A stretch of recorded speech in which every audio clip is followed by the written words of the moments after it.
Hey everyone, good morning, good afternoon, good evening to you out in the flight sim world. Welcome on in everyone. This is Viper Strike 95 Flight Simulation. Good to see you guys here. And today we're back with another tour of the Breitling DC-3 tour. So today we're going to be visiting two destinations of our place today. So we're going to head off to two stops for today's trip. First, we're going to be heading to, we're going to visit Doha in Qatar first. Everyone should know about Doha, being the most recent host city of the 2022 FIFA World Cup. But it's also the capital city of Qatar. So we'll make a landing there as well. We might be able to fly around some bit of the city before landing. Then afterwards, we'll be going through to the United Arab Emirates and we'll make our way over to Dubai today. So good to see everyone. So let's go ahead and load the flight plan so I can just tell you what I was talking about earlier. So we're taking off here at Manama. Once we take off, we're gonna fly around the city for a little bit, take some pictures. Then we travel our way down to the Qatari coast. We're gonna go pretty slow here today. And then once we went to Doha, we're going to tour around Doha for a little bit before landing here at Hamad International. And then from there, we're just going to make our way down over to Qatar, from Qatar to the United Arab Emirates, and we're going to fly around a bit of Dubai a bit. We're going to fly over the Burj Khalifa, the Burj Al Arab, and the Palm Jumeirah, before making our landing over all the way to Oscar Mike Delta Whiskey. That would be our landing for today. It's going to be actually probably one of the shortest legs. It's going to be one of our shortest streams to date. If we get here quick enough, we might be out within 2 hours. So this should be a very quick flight. You won't have to worry about being a really long flight at all.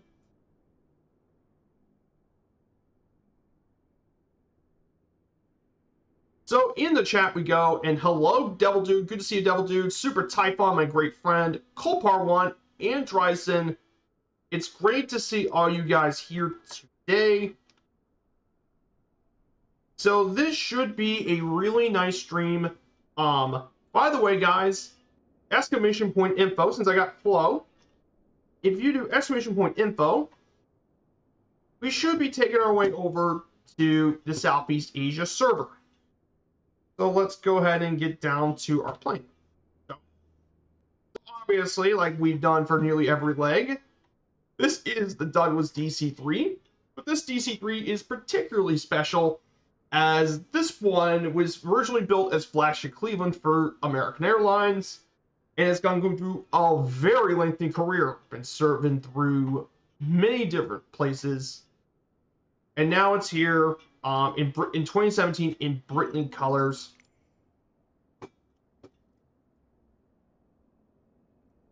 As well. So it's in the Breitling colors. But before we get started, let me go over my slideshow for the notes. So I have the notes for today's plan here. Here it is. Let me put the notes up. All right, let's read the notes for what will be today's flight. All right, so March 19th, 2017, let me go ahead and reset the date.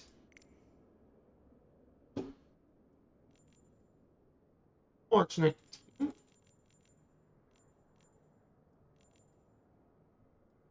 2017. Okay. The Bahrain aviation authorities granted approval to land in Bahrain, but rejected any local flights with immediate guests due to what they term military reasons. So the crew presented their aircraft in the static display, and despite the disappointment of our passengers not being able to get airborne, they still had a good time on board as we gave them time to take photos while sitting in the pilot seat. It was now time to head towards Qatar. The visibility was still poor as the sandstorm decided to stay, so we're going to change it to the sandstorm preset. I make sure to get rid of any lightning and along the way.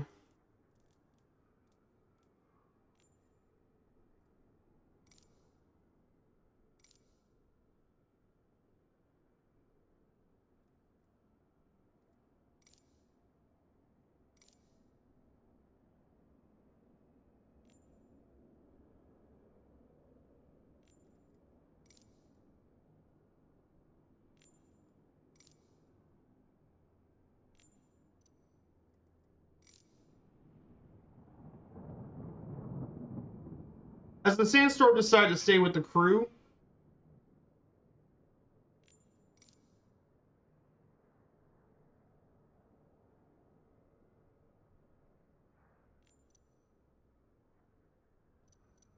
but the Sandstorm did decide to stay, however, so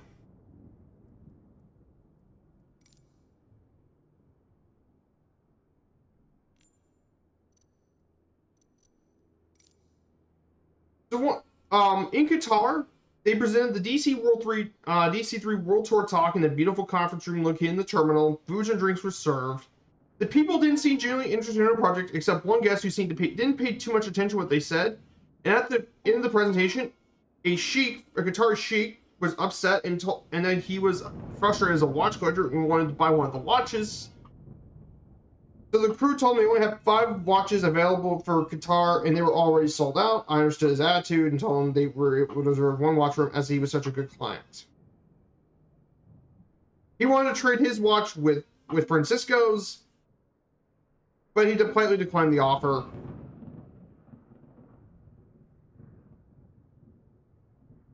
So it leads us to that. So yeah.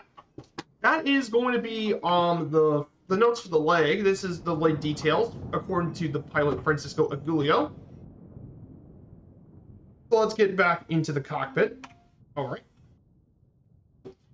So yes, I'm sure this is part of the slides that has no trucks. I think it is. So let's get started on this DC-3. This is going to be kind of a shorter flight. So we're going to go with 90% tanks. Put the weight down. Just to improve the center of gravity. Let's get this DC-3 started. On. Main lights on. Nav lights, position lights. Primers are on.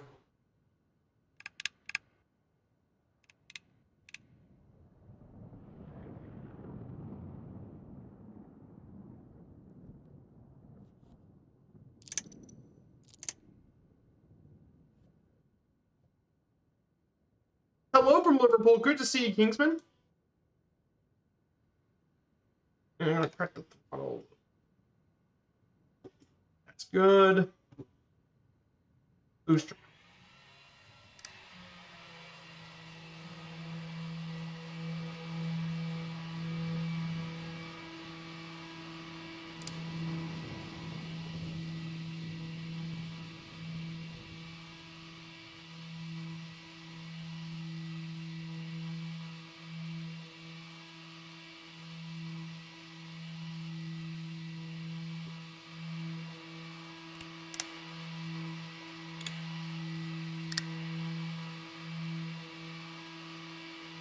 So yeah, we're just getting started with the DC-3 Kingsman. If you want to join in, I'm on the Southeast Asia server.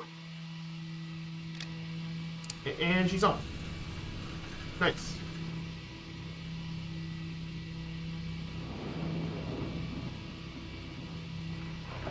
Alright.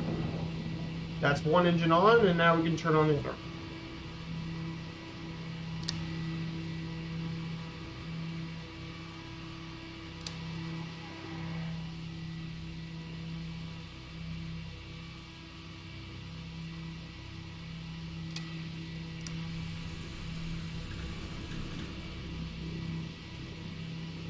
Yeah, it's nice. The DC-3 is very, very nice.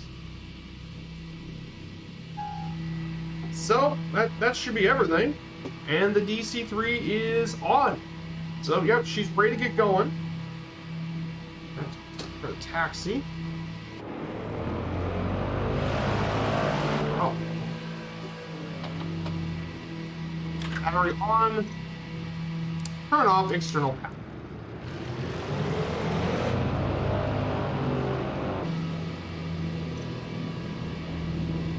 So since we can't do any local flights today, according to Francisco Agulio, we can't really do any domestic flights. I guess we can create our own local flight. We'll just do a flyby of downtown Manama.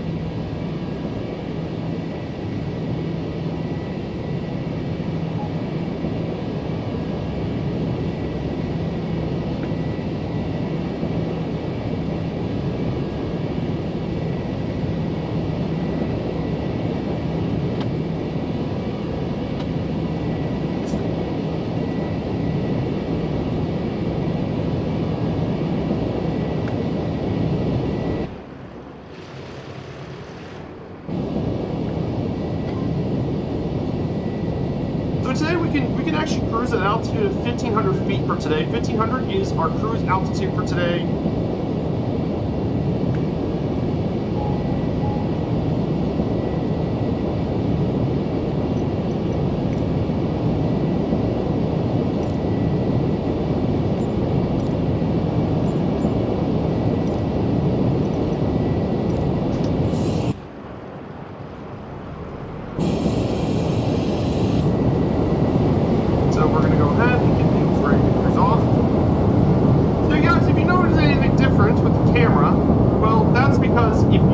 Discord yesterday, I took a picture about my updated setup, which is I now have 2 monitor screens now. I still have my normal Asus monitor screen, like the OBS and that sort of stuff. But this one, I have a 29-inch gaming monitor now, and that's my main thing playing Microsoft Flight Simulator. So my laptop is I just keep my laptop open, so I can let proper ventilation into the laptop.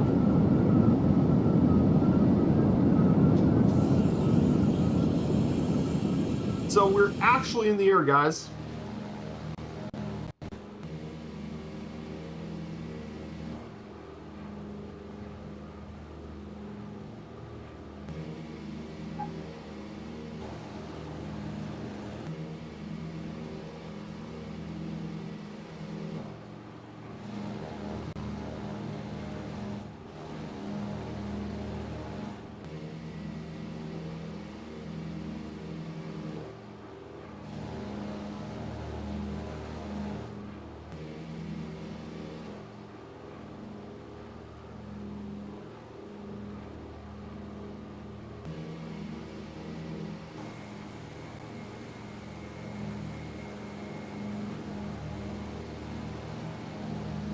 So this here is downtown Manama in Bahrain. So this is downtown. They never got a chance to do local flights around Bahrain, but we're going to make one of our very own, actually. We're going to have one of our very own, since they never got to do it.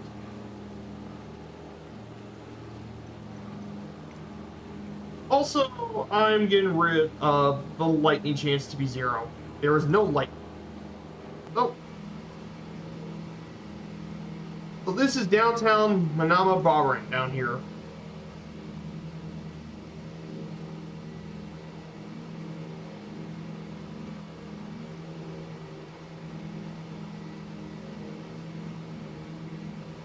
So for cruise here, we're going to actually cruise around 120 knots. We're not going to go really, really fast for today, just because Qatar is such a short hop. In fact, I believe if I calculate my distance, 35, 24, 59 plus 37, 7 plus 9, 6, 96 nautical miles. It's going to be a short one.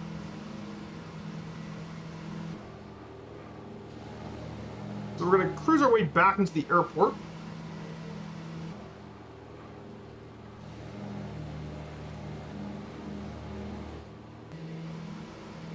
And we're going to go set our heading to 97 degrees. I think somewhere like right here. There.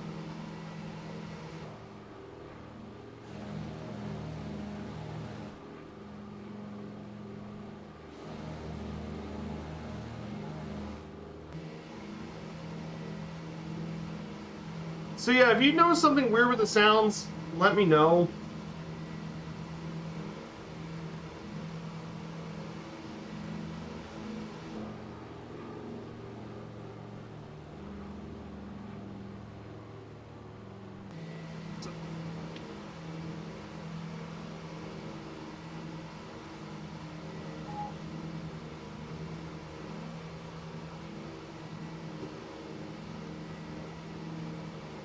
Turn on the gyropilot, heading hold, increase the pitch like this.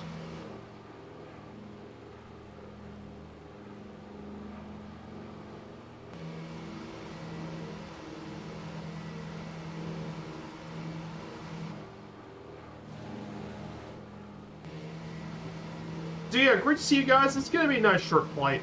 So I'm not gonna really bum around too much with any of the other stuff like slideshow and GeoGuessr. So I'm gonna go ahead and go over.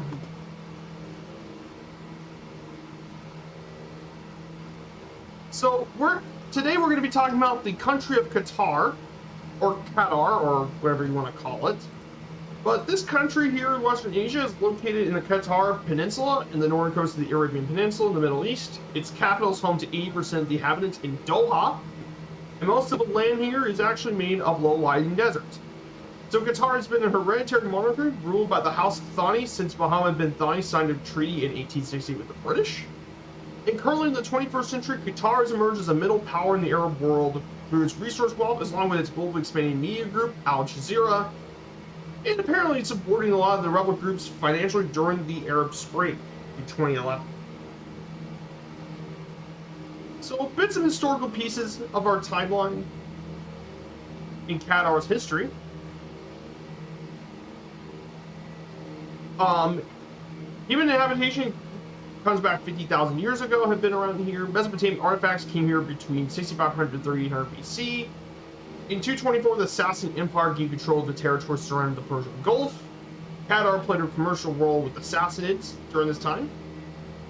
In 628, the Islamic prophet Muhammad sent a Muslim envoy to a ruler in Eastern Arabia named Munzir ibn Sawa al-Tamimi and requested he and his subjects accept Islam, which they did. Qatar, throughout much of the Umayyad Caliphate period, served as a famous horse and camel breeding center during the time. In 1253, much of Eastern Arabia, including Qatar, was controlled by the Ushurids, but it was seized by the Prince of Omaris in 1320. Then, throughout much of the time,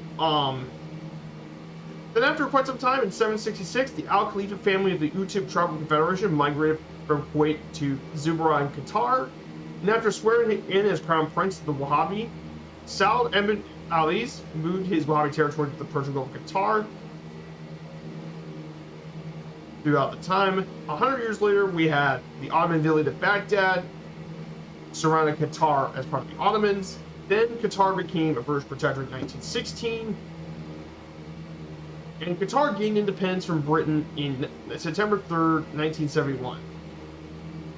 And finally, in 2022, for the timeline, Qatar is now currently hosting the 2022 FIFA World Cup.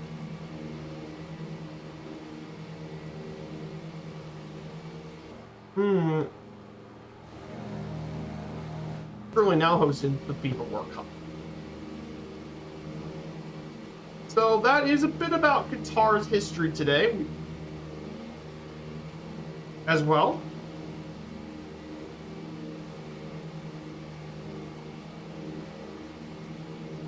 So that is Qatar's history for you.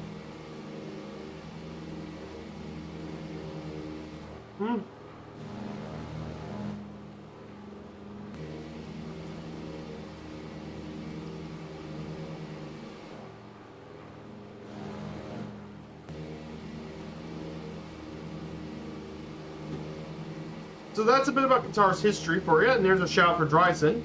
Good to see you. So about Qatar. Currently, right now, Qatar is a semi-constitutional monarchy, currently led by about the Al Thani family have currently ruled,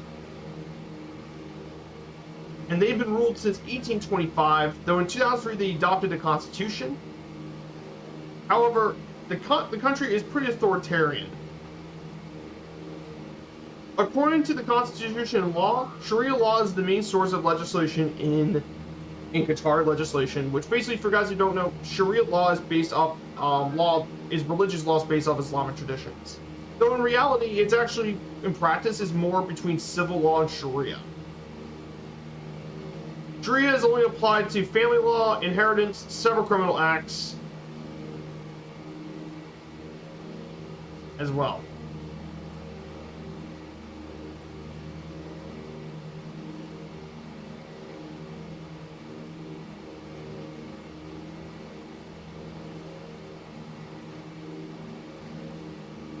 And then geographically, Qatar is actually very flat. I mean, the highest point of Qatar is only 338 feet, so it's very flat, and most of the country consists of low, barren plain covered with sand. To the southeast lies the Khor Al Adid, which is the inland sea. The winters here are pretty mild, but in the summer they are very hot and mild in summer.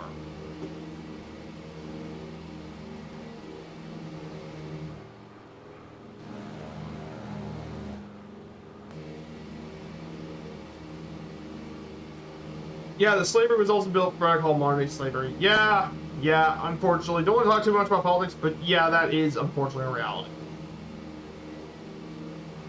Economically, Qatar, before discovering oil, much of the Qatari region is based on fishing and especially pearl hunting, because pearls were a big deal. Some of the best pearls in the world can be found here in the Gulf. However, oil was then discovered in 1940 at Duncan Field and transformed the state's economy ever since. Trade and industry is currently seen by the Ministry of Business and Trade as of 2016. Qatar has the 4th highest GDP per capita in the world. Which, its GDP per capita is number 4 highest in the world at $113,675 per capita, which is pretty insanely high per capita. It's insanely high.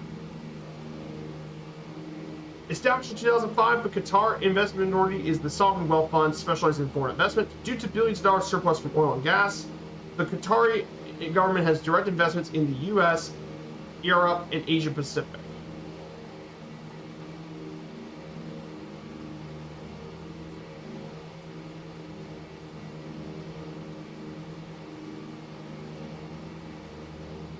And then for transportation in Qatar, it has a fast-growing population, and substantial growth. They're currently trying to build an extensive transport network. Driving is the primary mode of transportation. Mass transit options such as the metro, light rail system, and extensive busworks are also under development to ease the roads. And Qatar has recently activated its logistics and ports in order to participate with trade between Europe and China or Africa. So Hamad Port is rapidly expanding, even more so than it is normally. In addition to this, is also in Doha is home to Hamad International, which is one of the busiest airports in the Middle East. And serving its airways is Qatar Airways, the flag carrier of Qatar, as one of the world's largest airlines.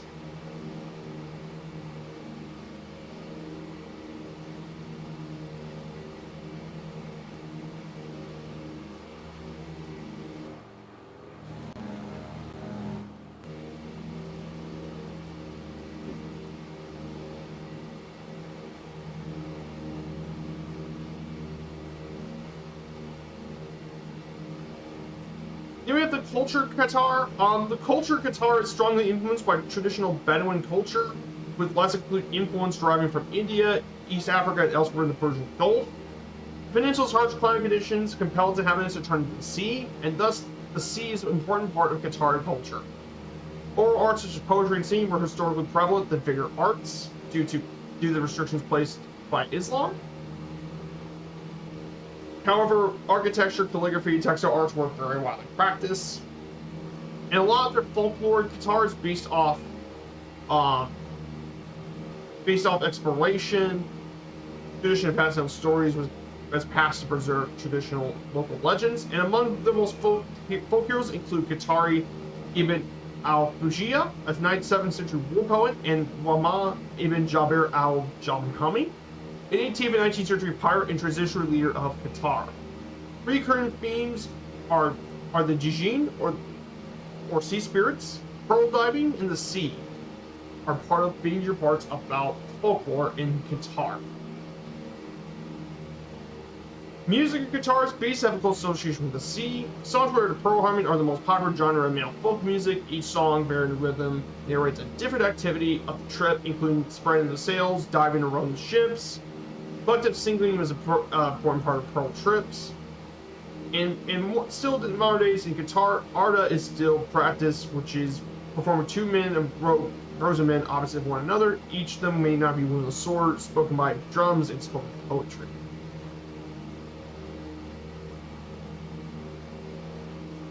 In Qatar, football is the most popular sport in regards to player base, but athletics, basketball, handball, volleyball, and camel racing are still very practiced a lot.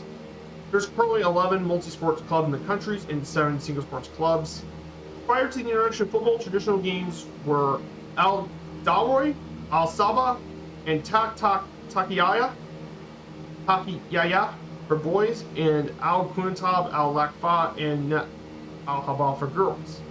Variation of a family board games known as Macau were also played in the previous decades before modern sports came around.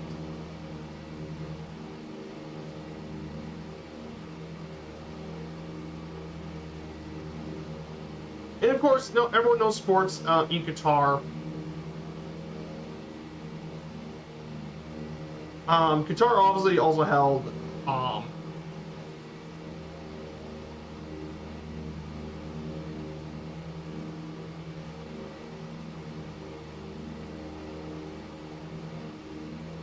and finally, we have some pretty fun facts about Qatar that I think some of you guys would like to be interested in.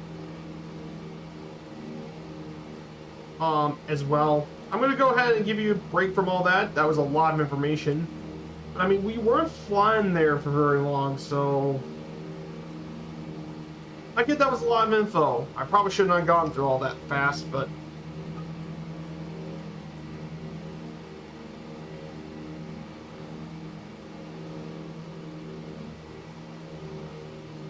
so let's see who was flying along with us today.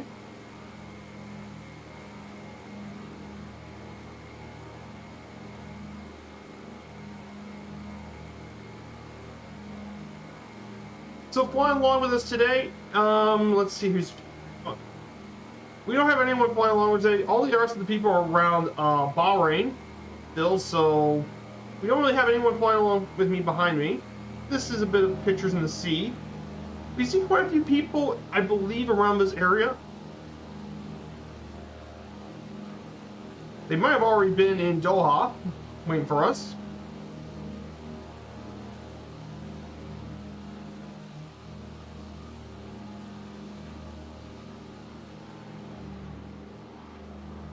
And then ahead of us is more 737s ahead of us.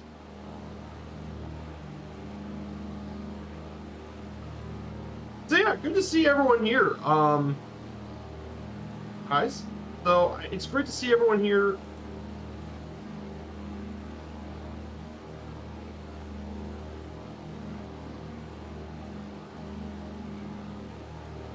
So yeah, great to see everyone here as well.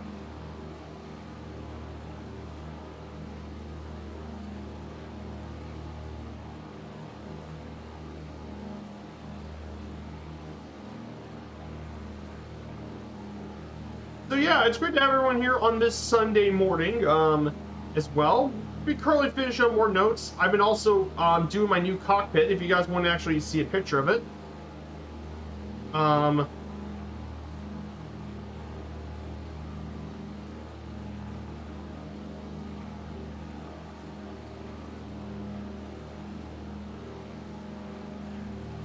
Nice.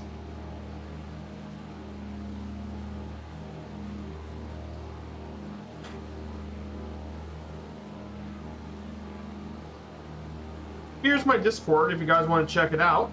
And right here, we now just reached the northern part of Qatar.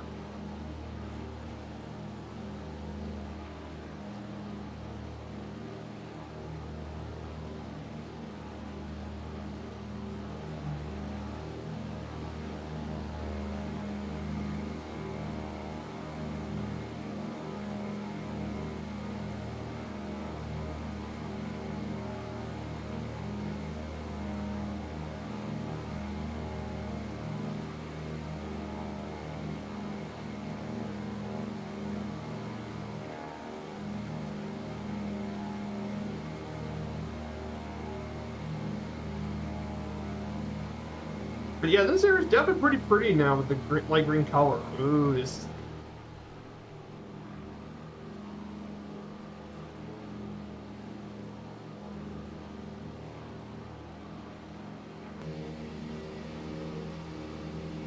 So we're gonna then turn to 120 degrees.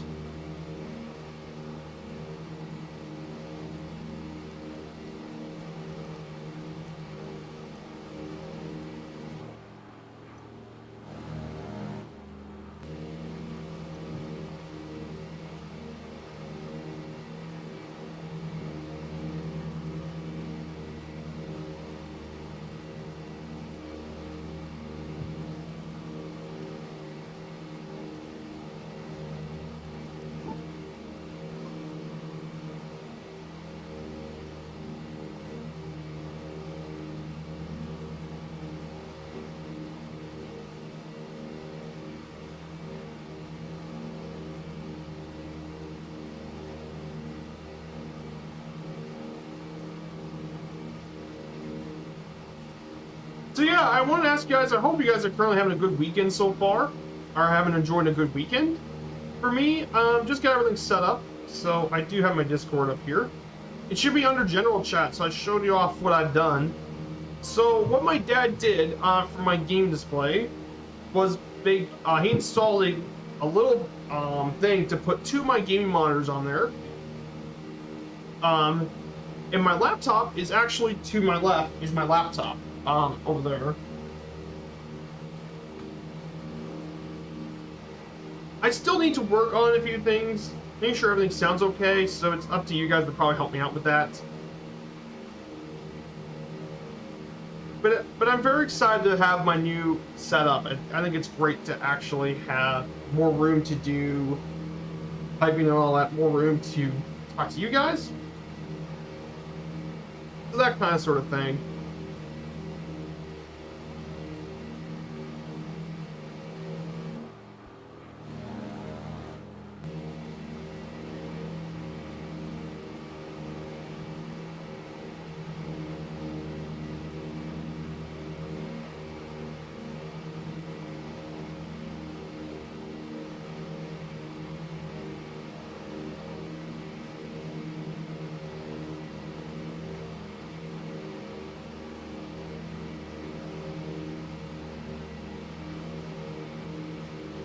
So right around this area, it's got lots of little beaches and all that around this area.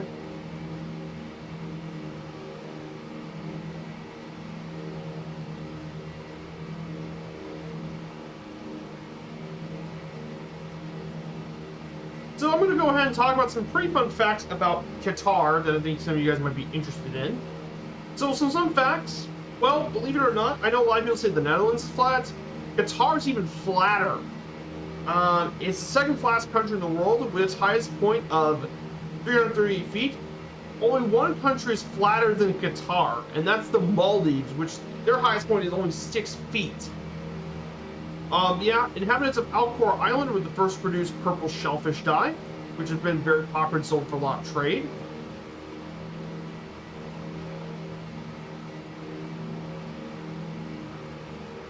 Doha has currently the longest continuous cycle path in the world, which is around 300. Is actually around 33 kilometers long, circular path around in Doha.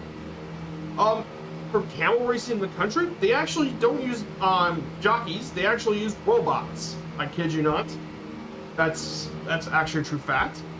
And Qatar's national dish is matbuz, which is made from rice, meat, onions, and tomatoes mixed with spices. That is their national food. For Qatar.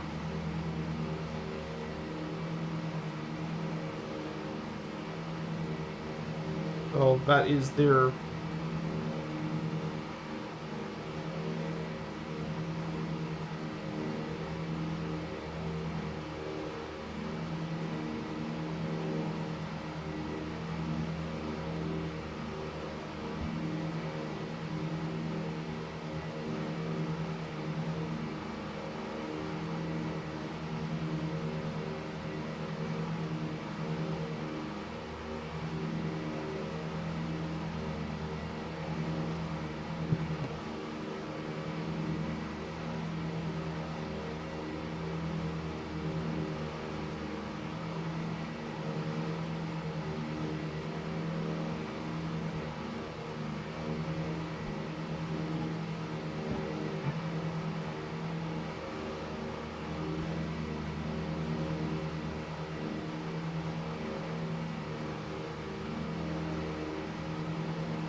So I hope you guys have a great weekend so far. So we're getting to be pretty close to our destination. We're around about less than 59 miles away. Yes, we're already on our first stop already, which is pretty insane. We're already getting through one of our legs this quickly.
Hey, good to see you, Kopar. Does anyone use the airport chart application for flight prep?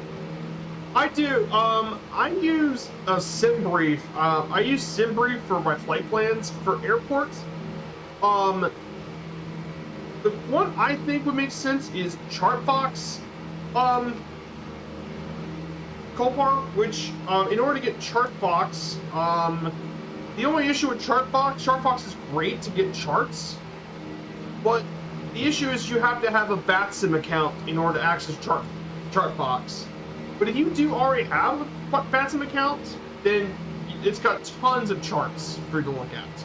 But you can also find charts all over online too. They're not Chartbox, but Chartbox and Navigraph are probably the only two that can probably help you with charts, is Navigraph, or if you have a BATSIM account, Chartbox. So those are the only two I recommend as well. I don't have Navigraph because I don't really do a lot of BATSIM flying and all that. I don't really have Navigraph.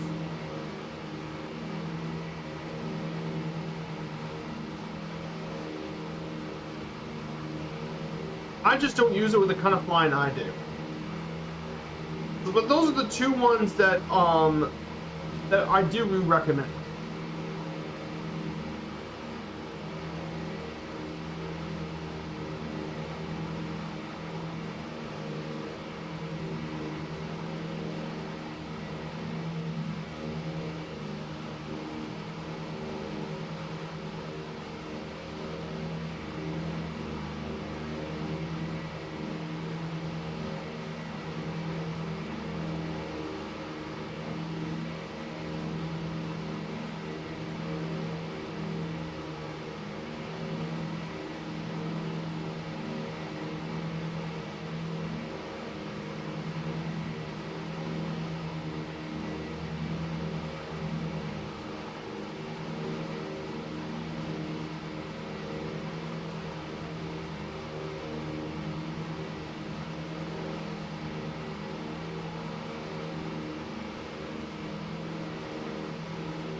Alright, we're going to turn 178 degrees, and we're going to turn...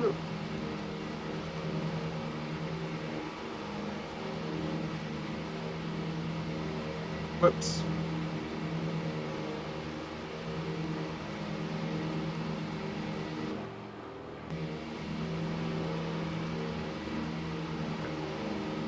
Alright.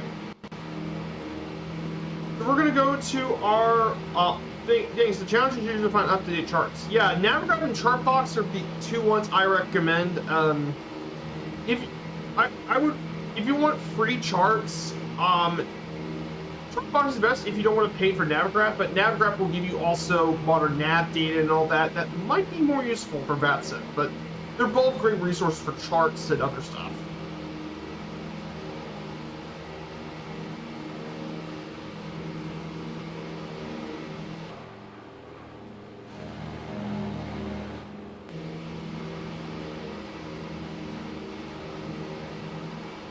So now we're going to go back to our slideshow and cover Doha, the capital of Qatar.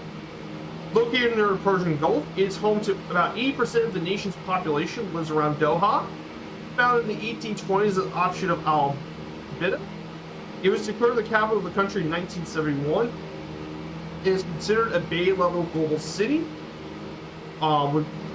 It accommodates Education City, which is an area devoted to education, Hammam Medical City for medical care.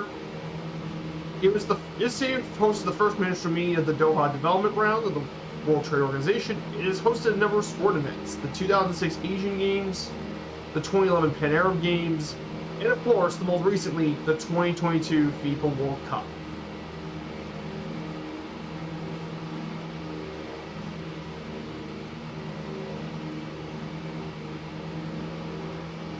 And some bits of things, there are some places around Doha that I recommend finding.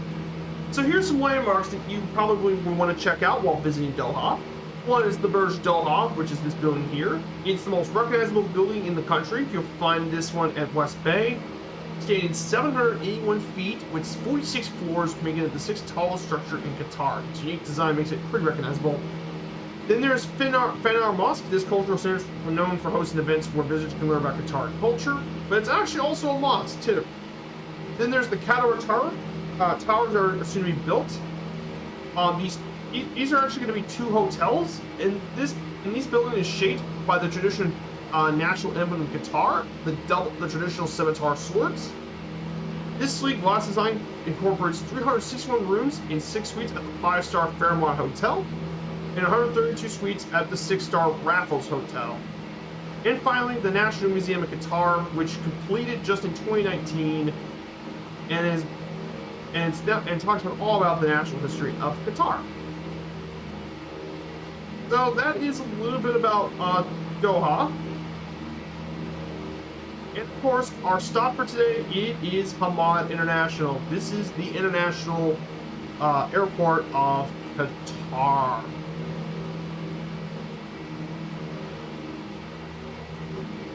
It's home to Qatar's flag carrier, Qatar Airways. It opened back in April 30th, 2014. It's going to be turning to 9 years old this year. And it's considered by many to be one of the top airports in the world. In 2021, it became the first Middle East airport to be named the world's best airport from Skytrax, beating out Changi Airport. And it currently serves routes across the entire world. They can go as far west like Boston, Berlin, Los Angeles, Tokyo. I mean, they serve everywhere to the world from Qatar Airways. And they even have their own cargo airline too.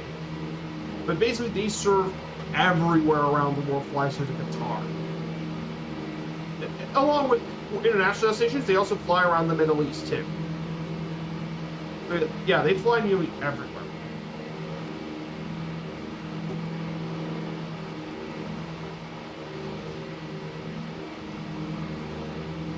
So yeah, good to see you, Joe176. Good to see you, Joe. How you been doing? So yeah, we're pretty close to our first stop. We are about around 30 nautical miles away. So this is gonna be the shortest leg of the journey so far. Like, it's less than even 100 nautical miles, which is pretty insane. But we're gonna get this done very quickly.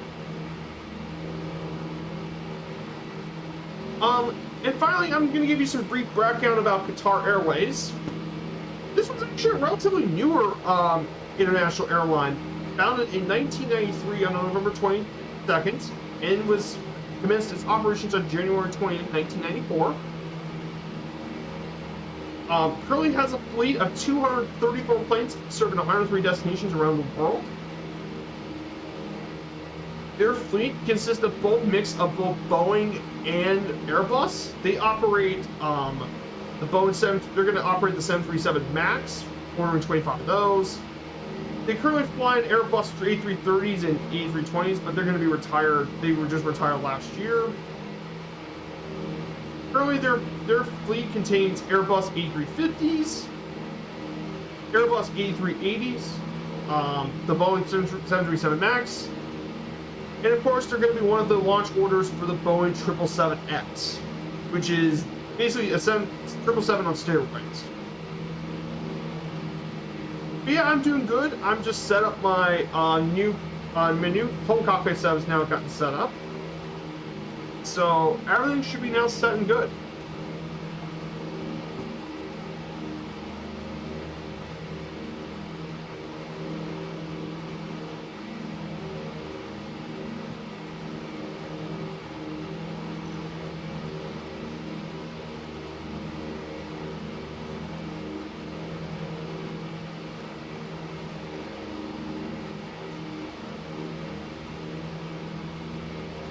So yeah, we're about almost there, Joe. Guys, since we're getting pretty close, let me do exclamation point predict -95. Let's pick that, and yeah, there's our guess. So if you guys want to be interested in see how good I land here today,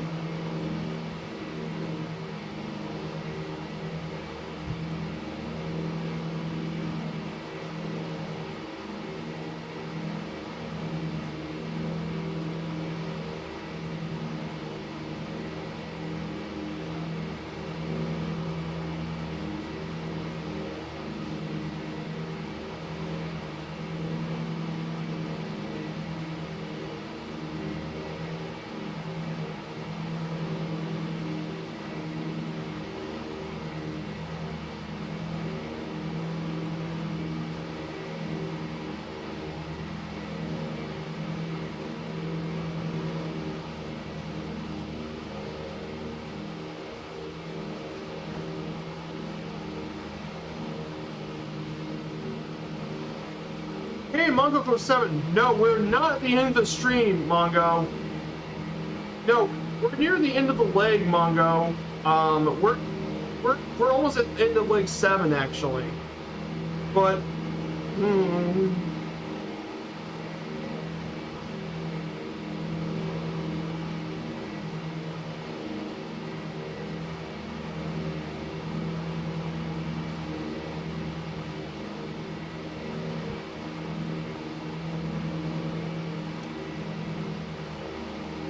yeah, no worries, Mongo. Yeah, we're doing one more leg after this one because this is such a short leg. We're gonna do the leg into Doha, not Doha, to Dubai next, and we'll be visiting that. I'm gonna set it towards sunset so we can find the Dubai during sunset, which is so awesome. Unfortunately, I do not have the Dubai landmark scenery though.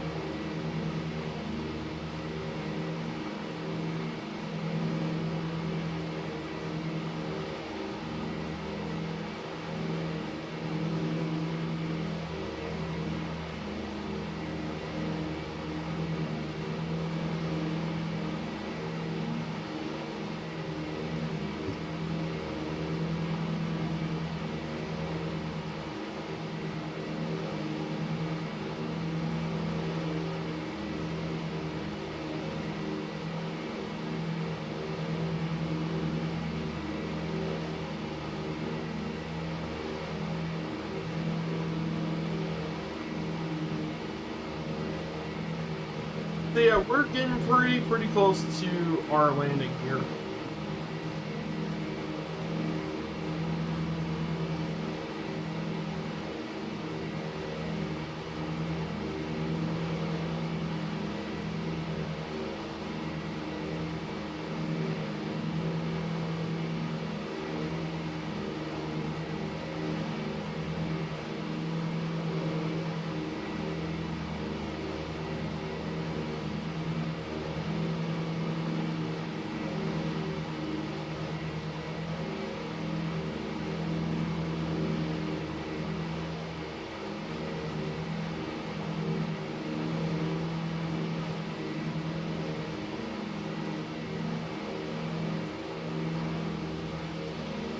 So yeah, we're getting quite close.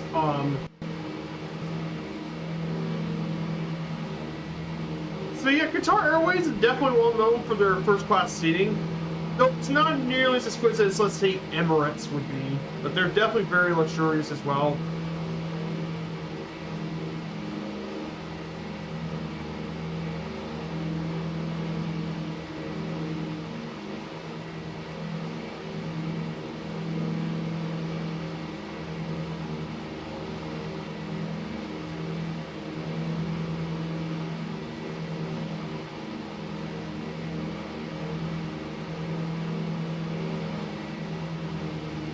Here it is. Let me load this up for you guys. Qatar Airways A380. So here's their A380, by the way.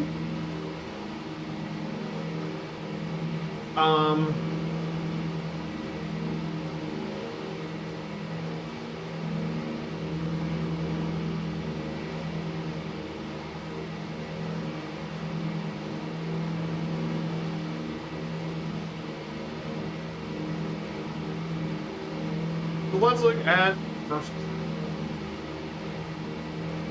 first class on board. So according to Qatar Airways, their private sanctuary seating, their spacious first classes allow you to feel well rested for the journey. They even include an ultra-comfortable, fully light flatbed, and they tailored with their award-winning cabin service, featuring delicious appetizers, with considered by many to be with world-renowned chefs to create mouth-watering dishes for first class. So basically, you're treated to luxury in first class. And if you want to book a flight from Qatar Airways, let's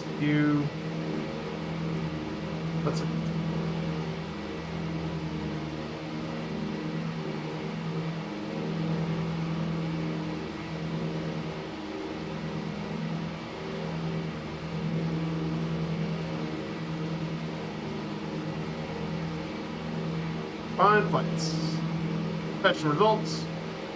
Round trip. Loading results. It's gonna take a second. Let's.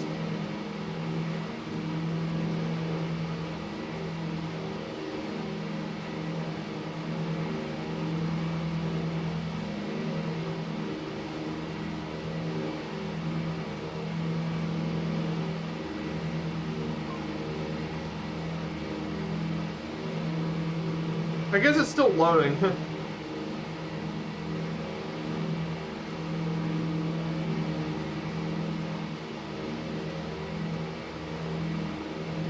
What did you use to measure your landing speed? Oh, okay, so here's how you measure your landing. Well, there's two programs I use to measure landing. If you're Twitch, there's a thing, I use Sim Toolkit Pro. However, the software I'm using is actually landing rate monitor.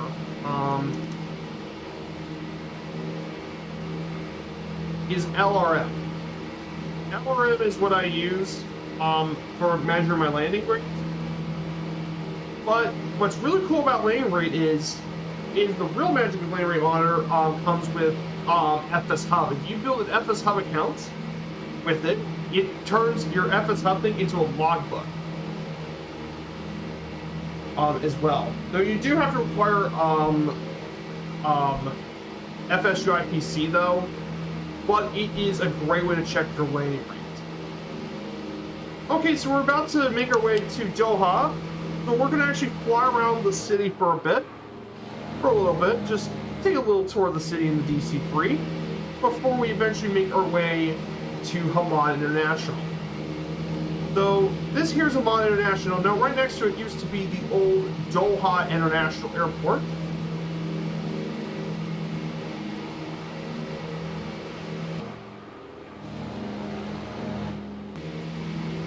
Let's fly around, take some pictures of Doha.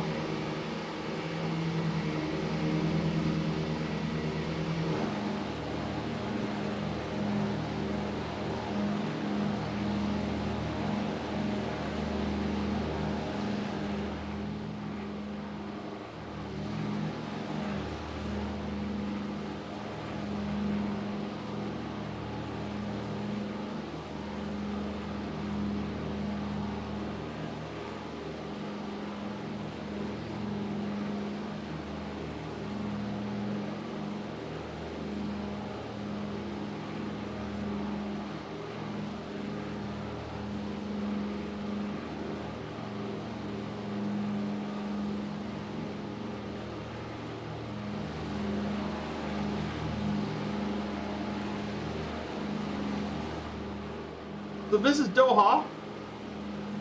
Now, this little airport here, this airport here, used to be the main international airport of Doha. Well, it's since no longer the main international airport of the city.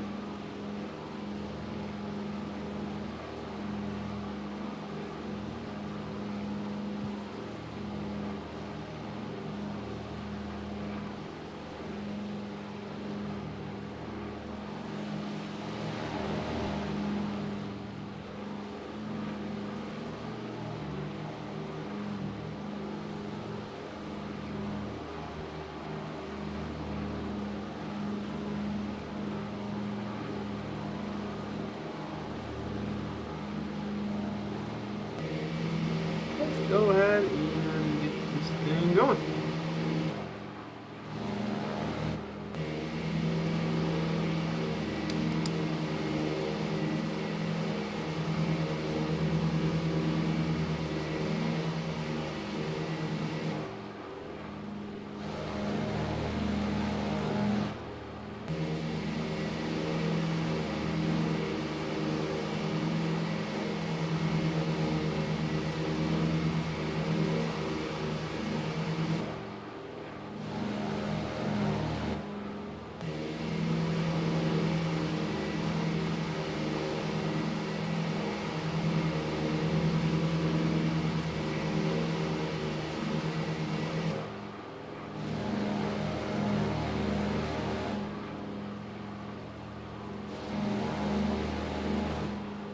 So this is Doha, about downtown.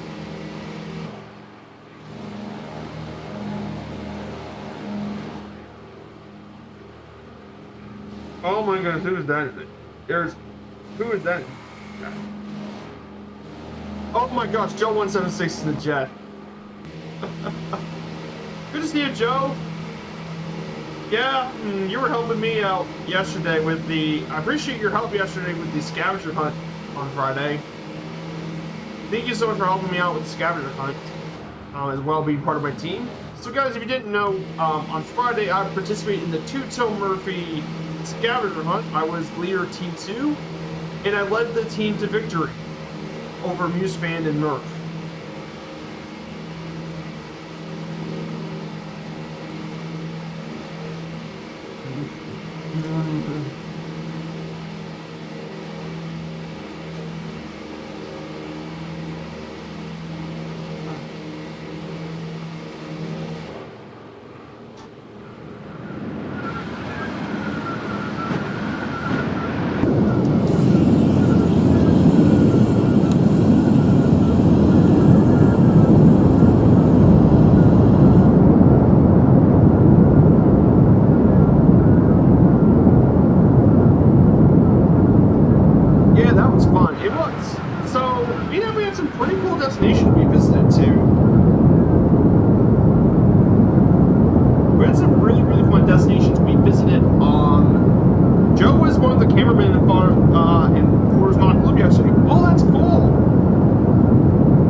think I know where to park. Yeah, lots of, and there's Mongo in.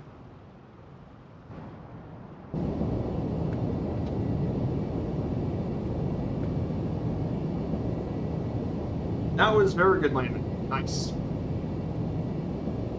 So yeah, this is the end of the first of leg 7. This is the first of the 2 legs we're going to be doing today. We still have 2 more legs to go for our DC-3 trip. We're just gonna find a good park. Yeah, this one's gonna do. Yeah, this spot's gonna do. Right here.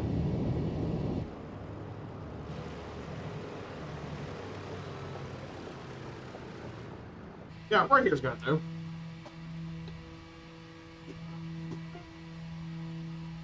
So yeah, guys, we finally make it. So this is leg number 7. We are here at Hamad International Airport in Qatar. So that is going to complete leg number 7.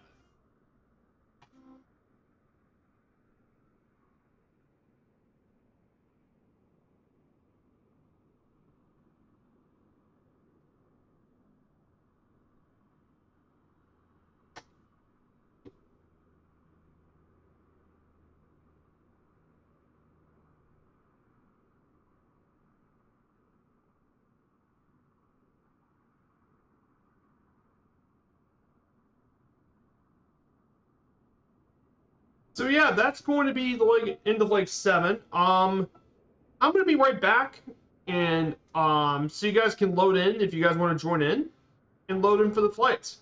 So I'll be right back.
All right, we're back.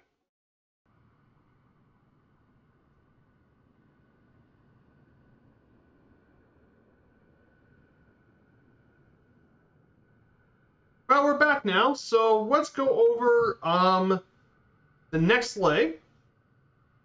So this is now March 27th, 2017. So March 21st, 2017. Let's go ahead and do that.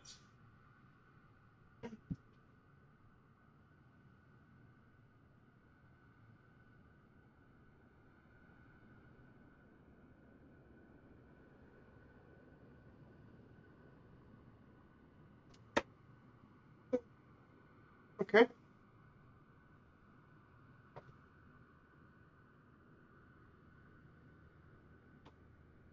Here it is. So they flew a short hop into so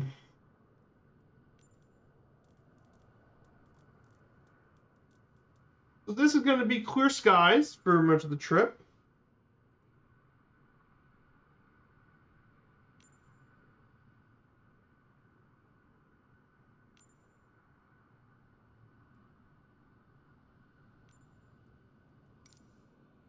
So they flew a short hop from Doha to Dubai and landed at Al Maktoum International Airport. This was Dubai's new international airport at the time.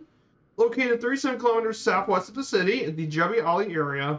DWC Airport opened in 2010, but only a few airlines operated there. Our handling was done by JetX and completed the construction of a new VIP terminal, and it was the most beautiful terminal that Francisco's ever seen, with everything being perfect from customer service to the Art Deco style. Everything went pretty smoothly with the organized events, and they planned to fly over the city, the Palm, and Burj Al Arab and Burj Khalifa at low altitude. With Katsu took photos, Gregory filmed the flight, and both of them flew behind the skydeck team of DC-6 Twin Otters. Obviously, it requires special permit for the authorities, but they managed to get the approval, and they took some really awesome pictures. They only left Geneva 2 weeks ago, but everything had been so intense that they've been away from home for months.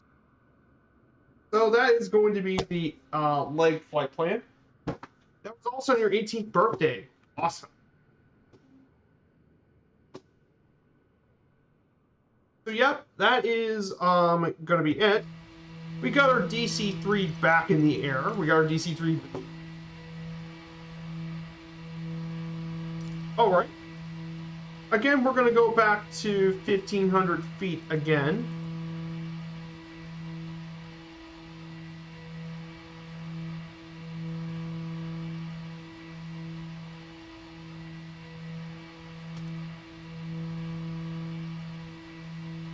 Active plane set.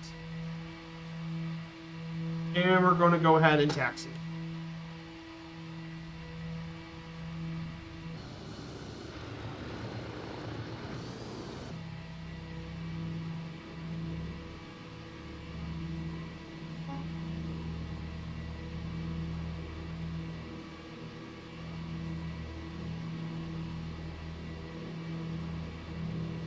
So we're going to take off back where we came from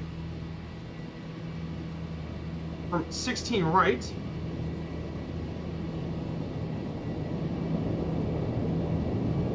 I'm going to go ahead. I'm going to actually activate flow. And since we're going to be cruising the air for quite a bit longer than we did normal, I'm going to go ahead and set the autopilot thing. Now that's the key with flow. Because the classic version didn't have all the modern avionics that the real one did, I couldn't set my altitude. So with this, it made things so much easier to set altitude and everything.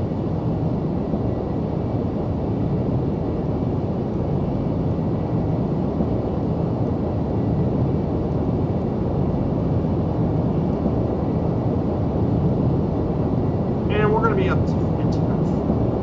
Boom. So altitude and heading are set, so we'll be getting through that pretty early.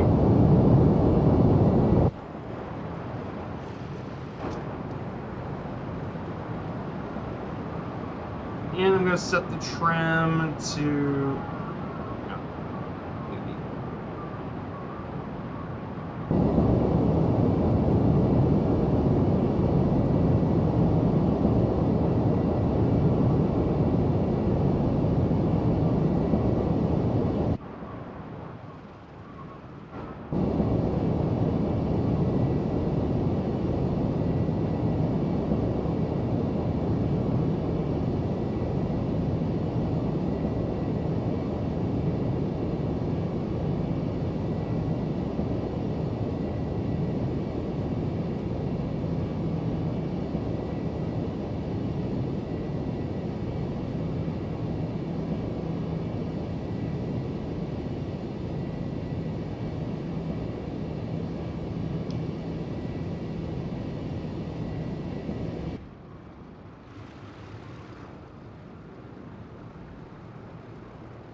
right.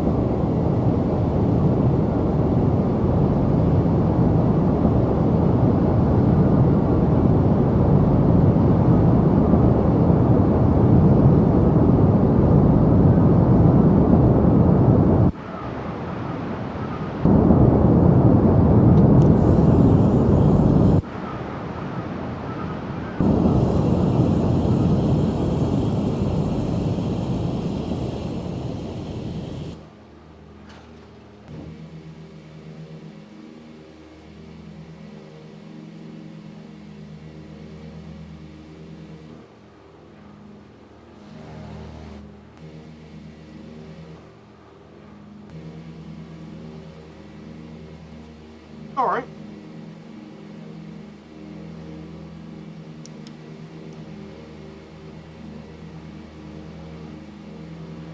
All right. See? This is my secret to doing this for the longer flights, is use Flo's autopilot thing, which would be really useful for something like my DC-3. So I don't have to manage altitude and don't have to manage altitude, and it would just make flying a lot easier.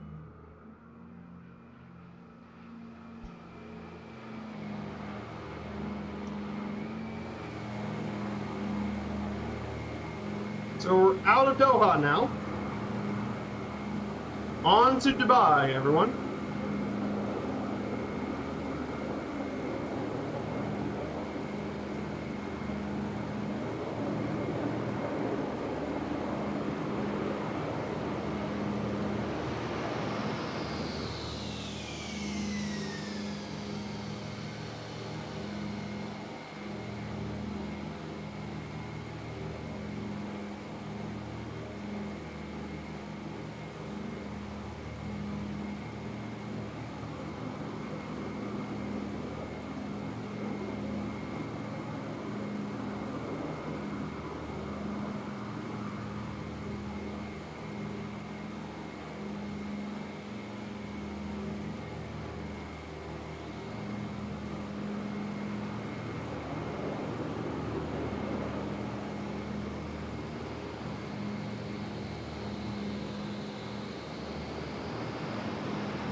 Yep, we're now on our way over to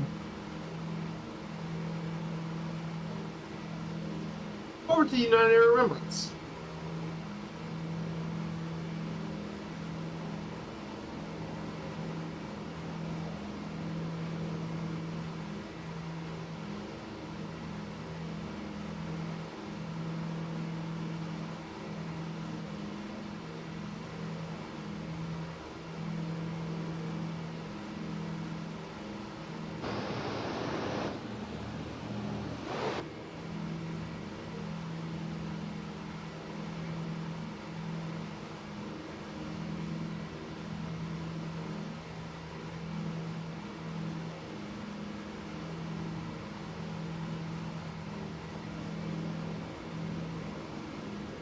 So, yeah, so I hope everyone's doing well. So we're back with leg 8. So this is leg of our journey to Dubai.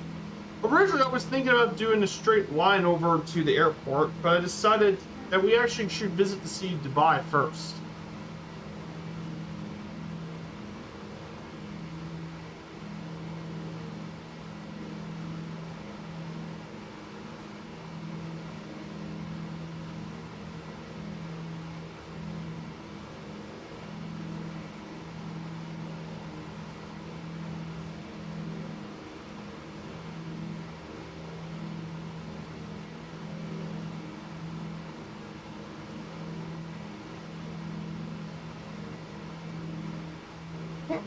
Mm.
So now that we're back in the air, what speeds do you normally go in the DC-3?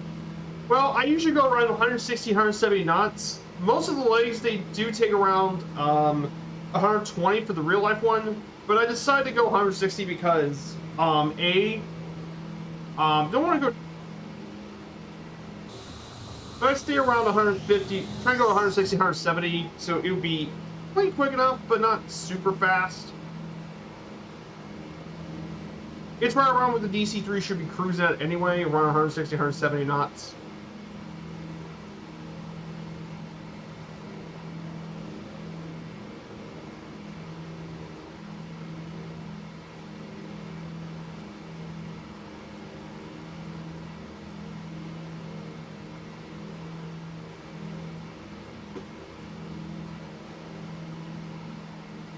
It's around 170, 170 knots. That's what my recommended speed is between that speed.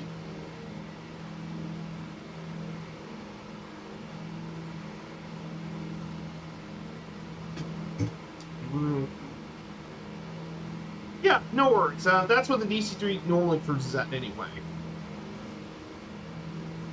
Just not too fast, not too slow. Just gonna go through this at a pretty good speed.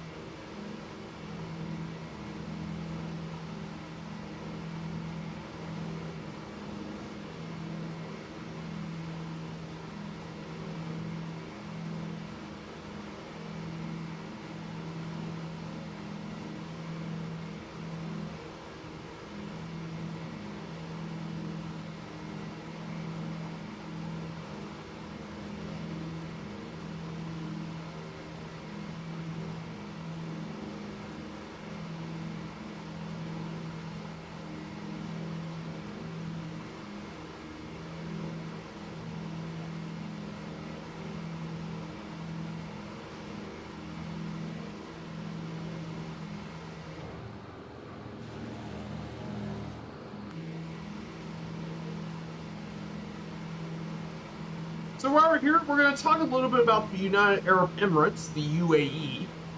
This Western Asian country in the Middle East is located at the end of the Arab Peninsula. The capital of the UAE is actually Abu Dhabi, but Dubai is the most populous city and a major international hub. What's unique about the UAE, it's actually an elective monarchy. And that's because, as the name implies, it actually consists of a federation of 7 emirates, which make them united. Abu Dhabi, Ajman, Dubai, Fujairah, Ras Al Khaimah, Sharjah, and Al Quwain. Those are the 7 emirates that make up the UAE. And the UAE has the world's 6th and 7th largest reserves of oil and natural gas in the world. Fun fact. A bit some timelines of UAE history. There are the 6 periods of human settlement before Islam came around, including the Hafid period from 3200 to 2600 BCE, the al-Nar culture from 2600 to 2000 BCE, and the Wadi Suk culture between 2000 and 1300 BC. However, the spread of Islam to the northern tip of the peninsula was thought to be directed from a letter sent by the Islamic prophet Muhammad to the rulers of Oman in 630 CE, 9 years after the Hijrah. With the expansion of the European colonial empires throughout much of the centuries, the Portuguese, English, and Dutch forces came around during the 15th, 16th centuries. By the 18th century, the Bani Yas Confederation was the dominant force in the area known as Abu Dhabi, while Northern Al Qasim dominated maritime commerce. Under the 1892 treaty, the Sheiks agreed not to dispose of the territory except to the British. And during the 19th to 20th centuries, the petroleum industry in the UAE thrived, providing both income and employment to the people of the Persian Gulf. By 1966, the British could no longer try to protect the UAE, so in 1971, the UAE became independent. Then oil was discovered, and it really transformed the UAE economy. And then in August 29, 2020, the UAE established normal diplomatic ties with Israel with the help of the United States and signed the Abraham Accords with Bahrain, becoming one of the first Gulf states to recognize the state of Israel. That's a little bit about the history, a bit about the United Arab Emirates. Just like I said, it's a brief timeline, but we're just going over that. I'm not going to rush people with so much information.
Yeah, amazing flying, Joe. That is some awesome flying.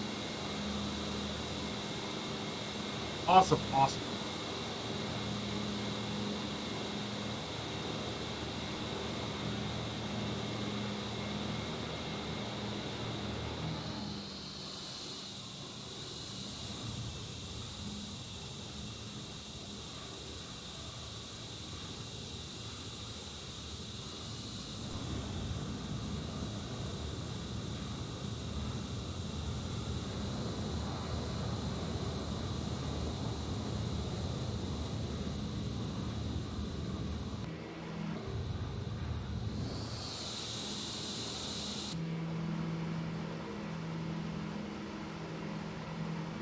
So yeah, I wanted to ask you guys in the chat, do you have anything else going on the weekend? If you guys have anything fun and interesting on the weekend, I think it'd be really cool to let you know how your weekend's been going, guys.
Not much going on. Just gonna be back to uni on Monday.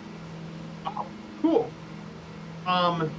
Yeah, I graduated from University College, Joe. I've already a college grad at Indiana University Southeast.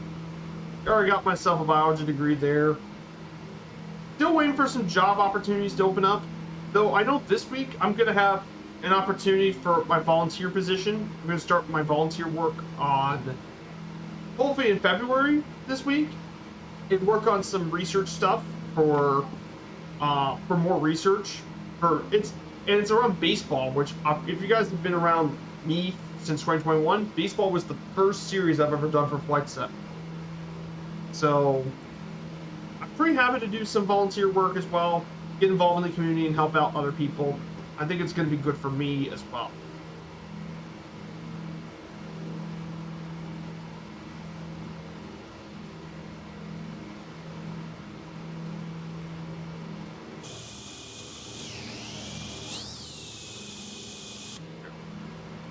Slower.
Oh, that sounds good. I'm a bachelor of associate in photography. Ooh, cool. Ah, in London. Gotcha. Well, that's neat. It's great to see people from all sorts of walks in life, in college and stuff. I think it's great that you get to meet so many people. That's what's great about Flight Sim, is that there's a wide variety of people and a wide variety of different walks of life. Sometimes you're just, I think it's really cool to meet all sorts of people. That's what I love about this community so much, is that Flight Sim, there's so many variety kinds of people you would meet throughout the whole community. And I think it's great. Let's pop up next, for our slideshow. The United Arab geographically is situated between the Gulf of Oman and the Persian Gulf, between Oman and Saudi Arabia. It's in a strategic location slightly south of the Strait of Hormuz, which is a vital transport for the world's crude oil. Which, if you don't know what the Strait of Hormuz is, it's basically the little tiny strait that between Iran and the UAE. It occupies that bit of strait.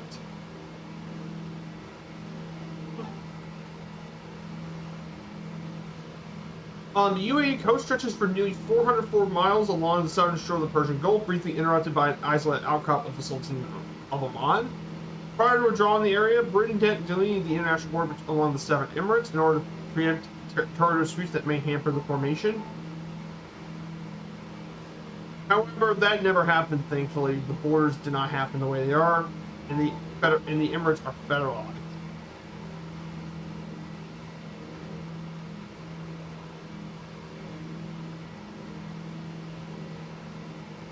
In addition to this as well, there's also, in addition to the UAE, in the eastern side of it, is pretty mountainous in the east. If you look at the topography, the eastern UAE is pretty mountainous with the topography, especially to the east. But most of the area here is just desert, except for the beach. But most of it's desert. The climate is generally very hot in summer. It's sunny, with the hottest months being July and August, where the average temperatures reach above 118 degrees in the coastal plain. However, the mountains there are considerably cooler. In terms of flora and fauna, you can find lots of date palms, which make, well, they're dates, obviously. But you can find acacia and even eucalyptus trees found around the oasis. The national animal of it is the Arabian oryx.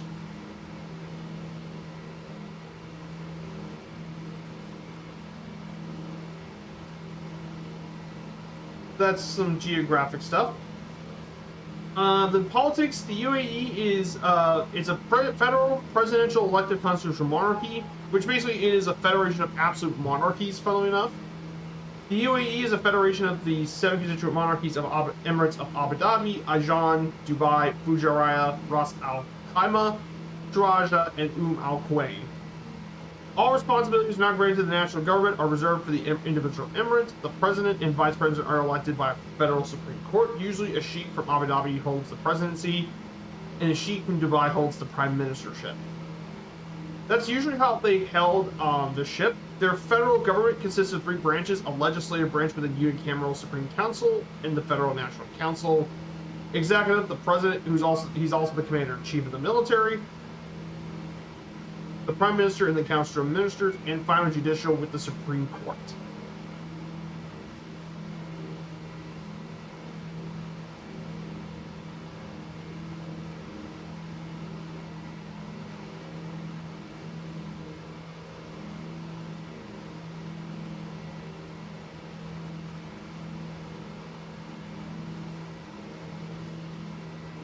There's the politics. And then economically, then we have the economy of the UAE.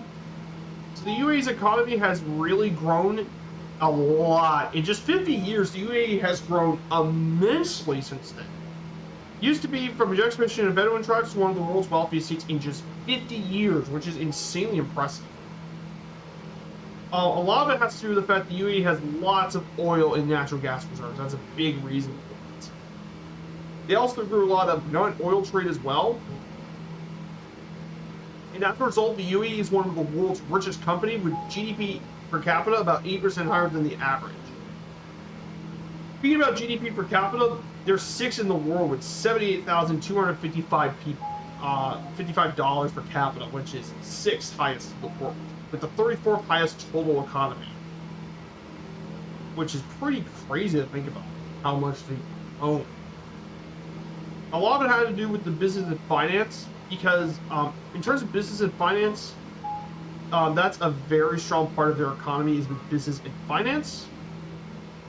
One of the major reasons is that their environment is, they have a strong enabling environment for business. Their political and economic conditions are very stable. And the government's oriented on the future. As a result, the UAE is one of the most competitive countries, one of the more competitive countries in the world, especially in the Middle East. Though they still have some weak points like education, financial labor market limitations, barriers to trade, and regulations. However, compared to a lot of the other parts of the region, they're doing quite well.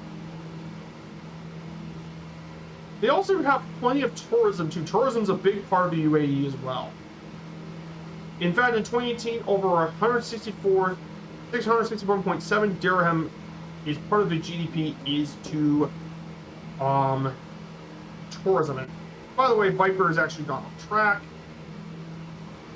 Got Viper's completely off track of his flight. Whoopsie-daisy. The tourist industry of the UAE is the most successful of all the Gulf nations and has enjoyed the status of the leading tourist nation of the Gulf Coast. Some of the famous tourist attractions include the Burj Khalifa in Dubai, the World Archipelago in Algeria, the Sheikh Zayed Mosque and Yasmin Circuit in Abu Dhabi, and the Al Hajar Mountains in Fujairah. Are all very popular tourist destinations that people like to go to in the UAE.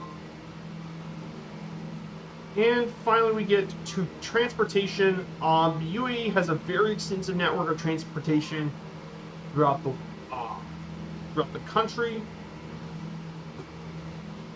For road transportation, they in the UAE they drive in the right. Used to drive in the left when they were part of the British, but the UAE has a very extensive road network, particularly in the north. They also have rail transportation, with their own rail being Etihad Rail. And they currently have started to build on rail transportation, but the big part has been the air. As they obviously have a huge airport in Dubai International, which is actually currently now the world's busiest airport by international passenger traffic. Even more so than London Heathrow is. Yes, Dubai is a really busy airport. It's also the busiest airport if you're interested in the Boeing 777 and Airbus A380 planes. But it's a huge airport, and obviously their flag carrier is Emirates. And the UAE has two flag carriers, the Emirates and Etihad. Emirates is mainly the flag carrier for Dubai. This is Dubai's flag carrier of Emirates. I bet some of you guys have ever watched YouTube videos talking about Emirates as the major thing.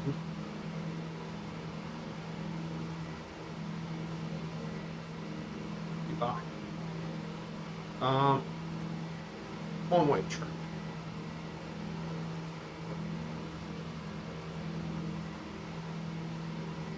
Dubai is well known for the Emirates. So Emirates is their flag carrier, by the way, for Dubai.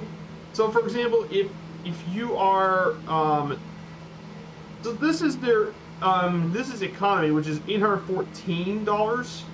But if you go first class, it is basically $14,000 to go into first class to Dubai. $14,000 is the lowest you can get on a 777 price with Emirates, which is really, really expensive. And you want to know why Emirates is so expensive?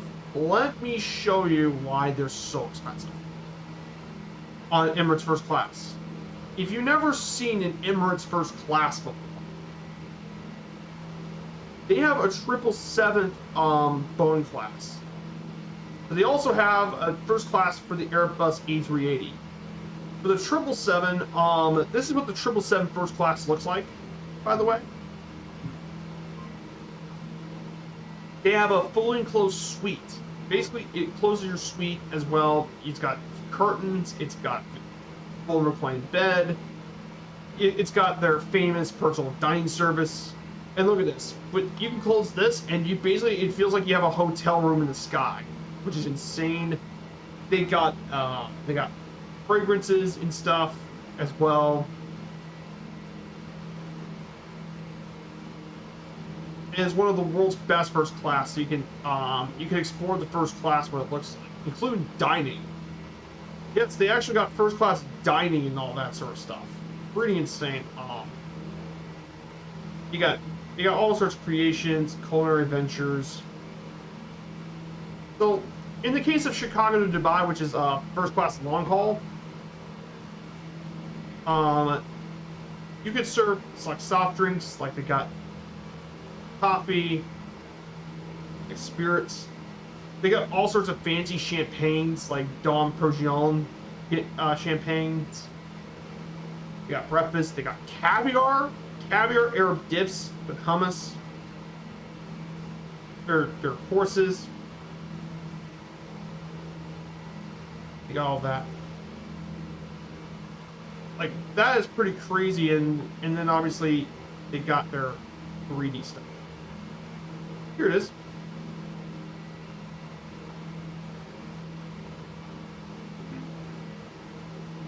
So this is the first class on the 777. So this is 777 first class. So this is what the rooms look like in the suite.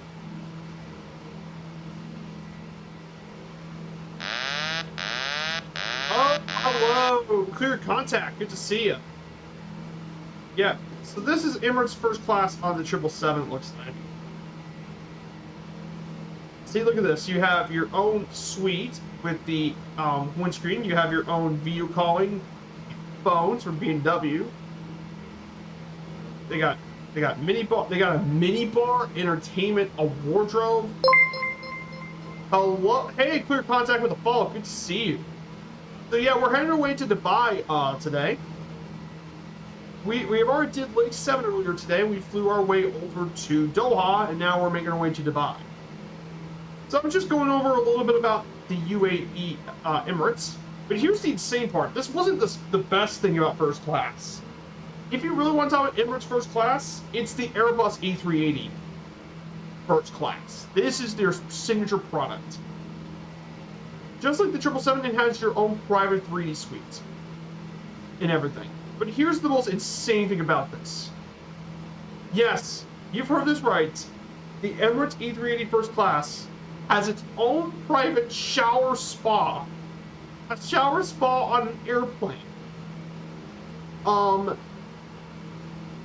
Which is, I mean, insane is not even an understatement. It has its own shower and spa, and it even has an onboard lounge served by a dedicated bartender on a plane. Like what? That's first class.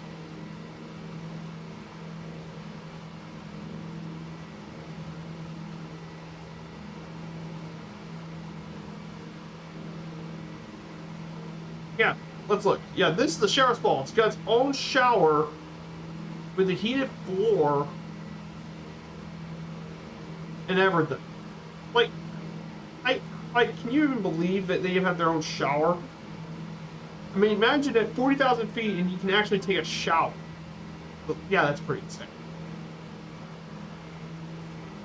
But yeah, so clear contact, if you're here for the first time, we are doing the 2017 Breitling DC-3, the recreation of the Breitling DC-3 world tour done by Francisco Aguilio and the rest.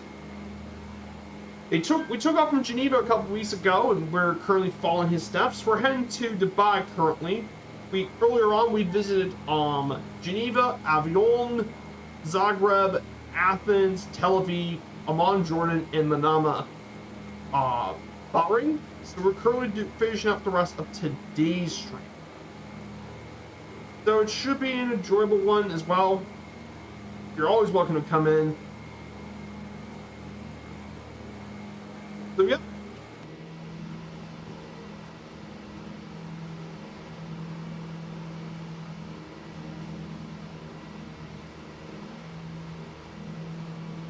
So about 146 nautical miles out, and I actually need to check my fuel. 38%. We have enough fuel to make the rest of the trip.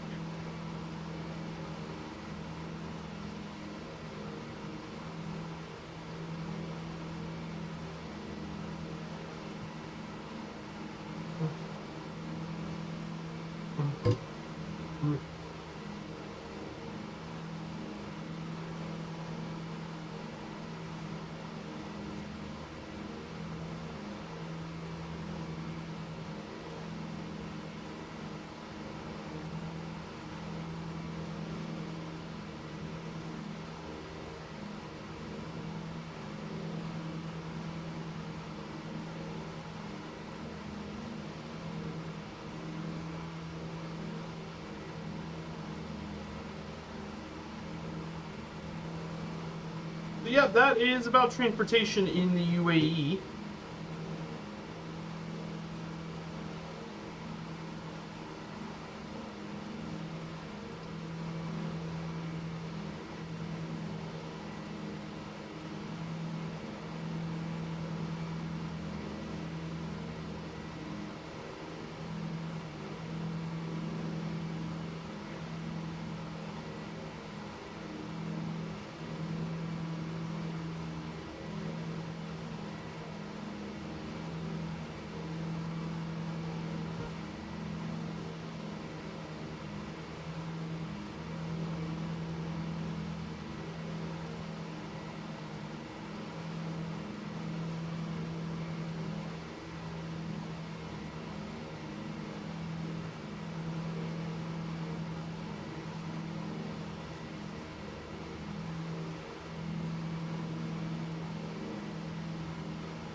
There's Joe in the Tomcat, and we also have Mongo around here in the Cessna 414.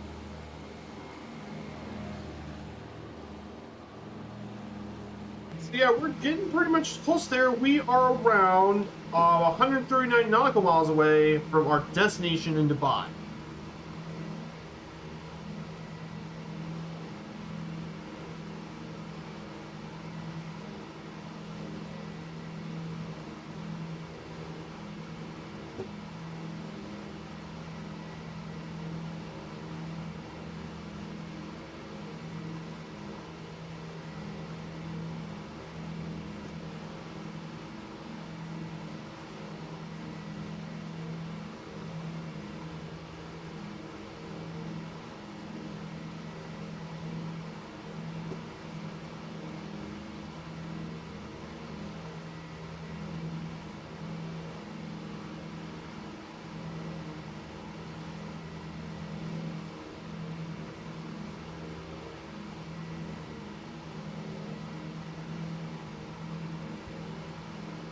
So now let's go over a couple more things about the UAE. So after our transportation, we need to talk about the culture of the United Arab Emirates, which is part of, there's still, its historical population was a small tribal community that changed with the arrival of foreign nationals of the 20th century.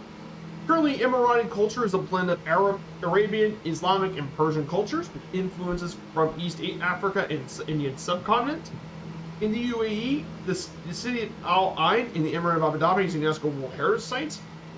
In the Emirate of Sharjah was named the cultural capital of the Arab world by UNESCO in 1998 and the capital of Islamic culture for 2014.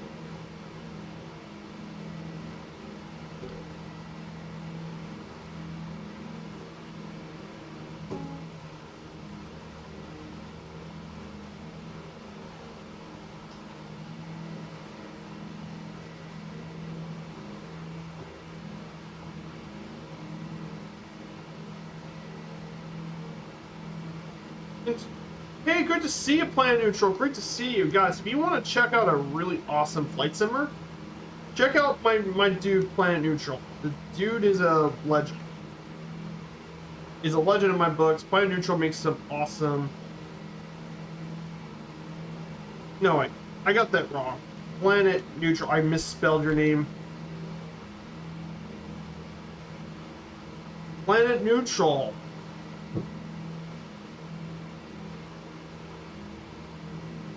Yeah, check out Planet Neutral's channel. Here's his channel, by the way. He's only 6 away from 500. Guys, check if you haven't followed, check his channel, get into 500. That would be awesome. But good to see you. Yes, we're about to fly into Dubai. We're about 139 miles out from Dubai. We're gonna be ready to tour the city as well. Pretty not too long. So Emirati cuisine is basically mixed between what the normal Bedouin diet is, which is meat and camel milk, the diet of fishermen, which is a lot of fish, and dates, which is what a lot of farmers eat. These food, along with key spices like cinnamon, saffron, and turmeric, form the basis of both historical and modern Emirati cuisine. Popular dishes include haris, fuga, kapsa, and lukamat. Probably Middle Eastern cuisine is also widely available, and due to the cosmopolitan nature of UAE, most popular sweet-side snack is Middle Eastern shawarma, which basically, if you guys haven't know about shawarma, basically shawarma is, which is basically made of sheep, it's basically lamb. But other dishes, for other dishes, well, let me go over a little bit about the other dishes. Haris is basically boiled, crackled, or coarsely ground wheat mixed with meat and seasoned. Makbous is kapsa, which is Arab-based rice dish.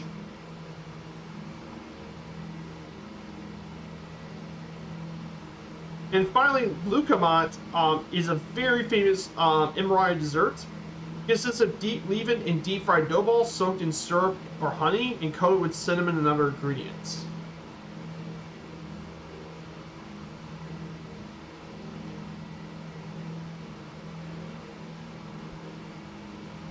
One of the best national dishes they actually had is they actually stuff camel with food and cooked slowly over a pit of burned charcoal. Is one of the other most famous dishes.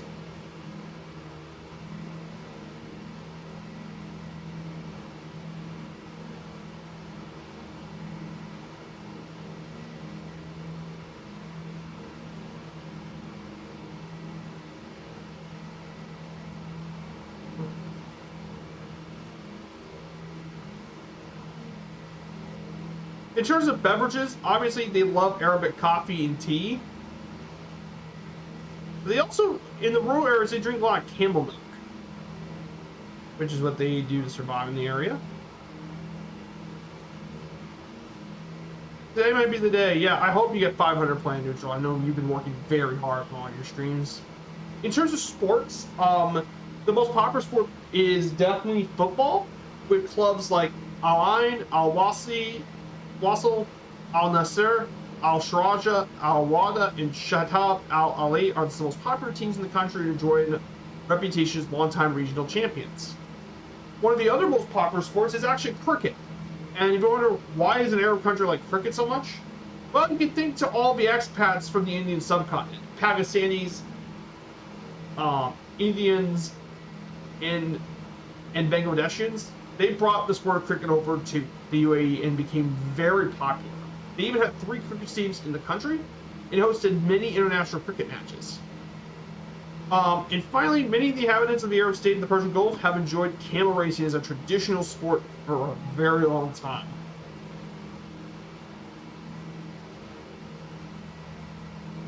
But currently nowadays, just like Dubai, they use robot jockeys.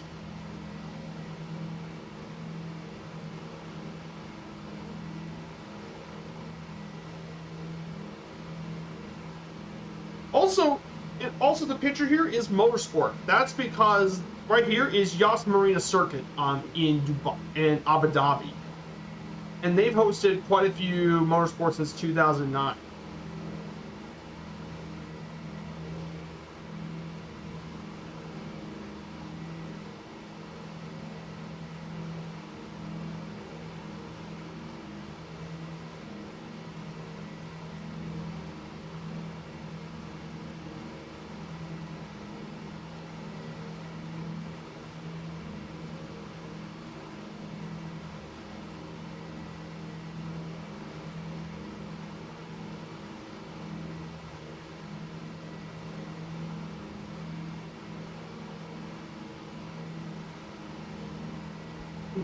And finally, here are a couple of fun facts about the United Arab Emirates. The UAE has no permanent rivers or natural lakes. Instead, the country largely relies on rainwater fallen in the Hajar Mountains that form the year-round water in the gorges. Dubai is home to the world's first 3D printed commercial building, which took them 17 days to print and 3 months to assemble of their own building, which is an office. The city of Dubai itself has its own cryptocurrency. They use Cash, which is blockchain based, that runs its own chain for financial transactions. And the UAE also has a part of the largest uninterrupted desert in the world, the Rub al Khali, which also lies within Saudi Arabia and Yemen, Oman, and the UAE. And this whole desert covers an area of 650,000 square kilometers, which translates to empty quarter.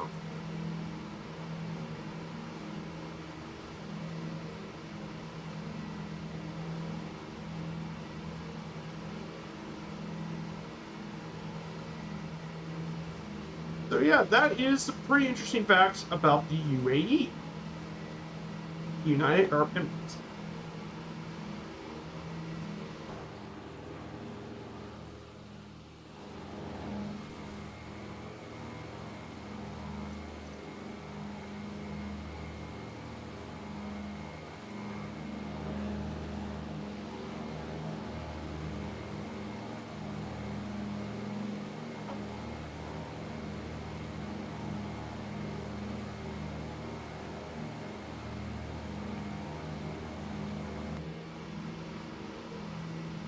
Yeah, guys, we are getting pretty close to our destination. We're just 113 nautical miles out.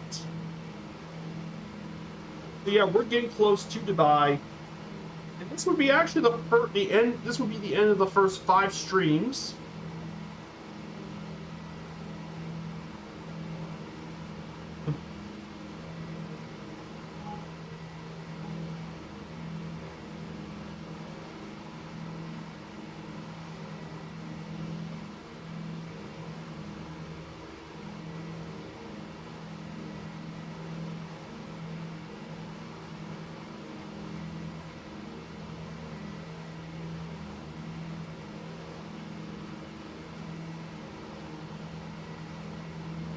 And then for Etihad is their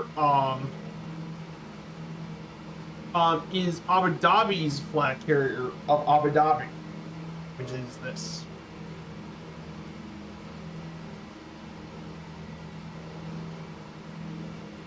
Similar to Etihad, it's similar to Emirates. Etihad has their own private suite and everything. However, unlike Emirates,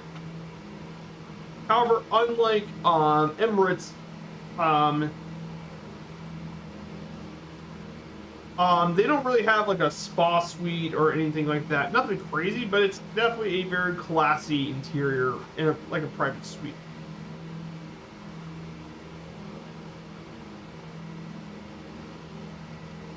But it's definitely a really good first-class suite. So.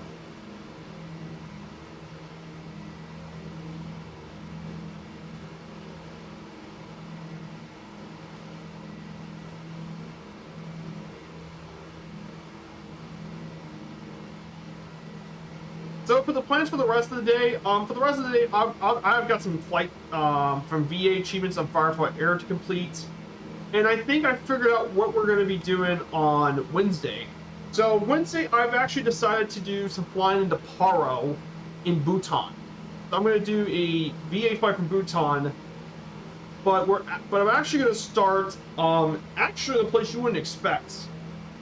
So on Wednesday, we're actually going to fly from Skardu in Pakistan to Bhutan, which is going to be absolutely crazy flights. If you've never heard of Skardu in Pakistan, basically Skardu Airport is all the way in the north of Pakistan, right by the Himalayas.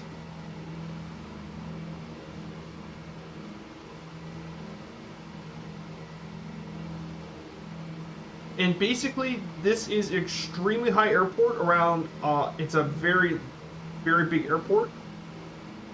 It's around 7,000 feet elevation, and it's right in the smack dab of the Himalaya mountains.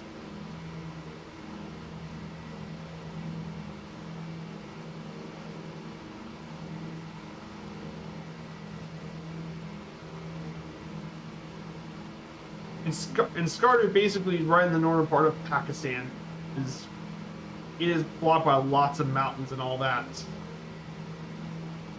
So it's going to be a very, very interesting flight. I think it's going to be a fantastic flight Wednesday. Flying through the mountains from the Himalayas, fly all the way down.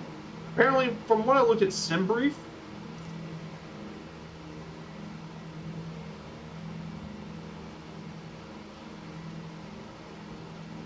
basically, I looked at it from SimBrief for Wednesday's flight. So here's SimBrief. SimBrief. I decided to make my own flight plan with this.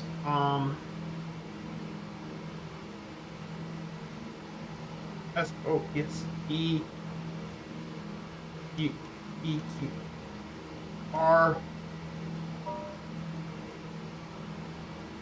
I mean, it's going to be 1,100 nautical mile flight, but it would go from Skardu straight to Lahore. We fly around New Delhi, fly around the valley, and make our way to Bhutan. But it's absolutely going to be an absolutely insane flight into Bhutan. It's going to be nuts in a 737. It's going to be an awesome flight.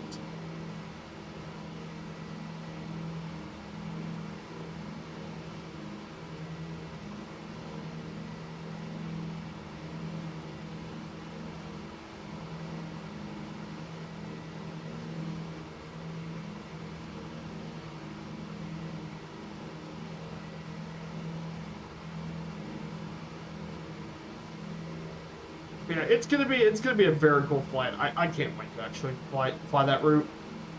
Apparently one of the planes I'm gonna pick is we're gonna also be flying through a bit of Nepal, so it's gonna be a really cool flight. So here we're going to change our heading to 100.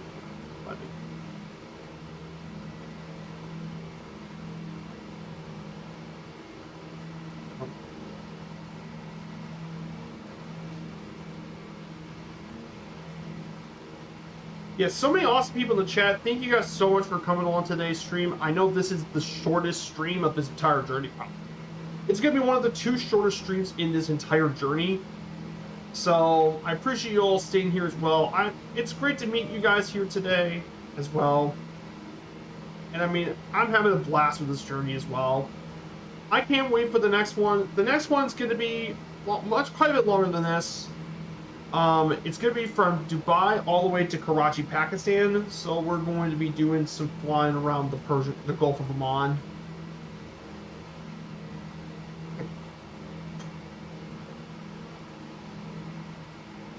This should be longer. Then afterwards, then after that one is another long one afterwards, which is 700 nautical miles into Nagpur, India.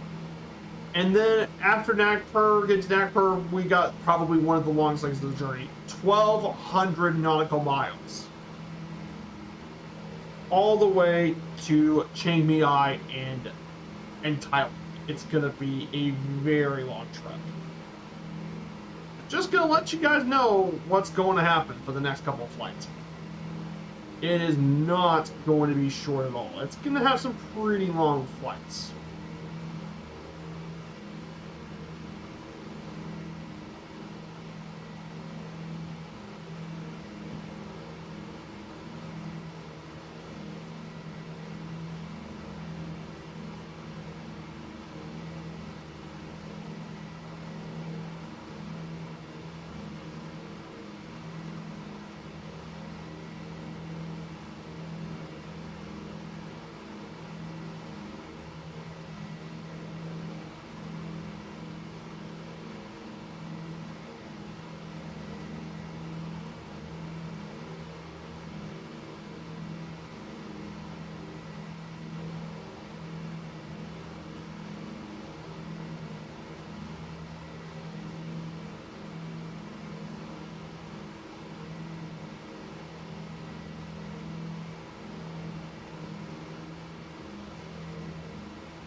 So we're now going to then talk about Dubai, one of the world's most the populous city of the United Arab Emirates. Dubai is the most populous of the 7 cities of the UAE, with a population of around 3.5 million people live here in Dubai. It was established back in the 18th century as a small fishing village, but throughout the early 20th century, it grew rapidly. And I mean, it really grew, and it became with a focus of tourism and luxury, and it has the second most 5-star hotels in the world. And it features the world's tallest building, the Burj Khalifa, 2,700 feet tall. In addition to that, it's also a major global transport hub for passengers and cargo. And oil revenue really helped accelerate the development of this city, becoming a major mercantile hub already. Dubai's economy relies on revenues from trade, tourism, aviation, real estate, and financial services. And it's got a long history as well, with it being a fishing village, but it really grew immensely during this time as well. And Dubai is one of the world's fastest growing economies. The city's gross domestic product is projected to be at over $177 billion in 2021, making it one of the highest of any city in the region.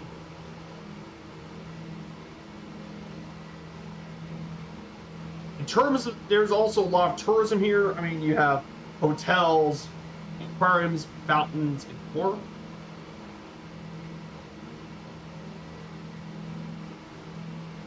So definitely a very important world city.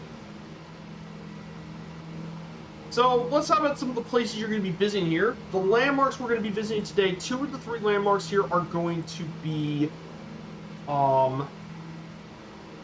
which is going to be handcrafted landmarks. And the first one is we're going to be visiting, we're going to be actually heading to the Burj Khalifa first, but I put in slide order the Burj Al Arab.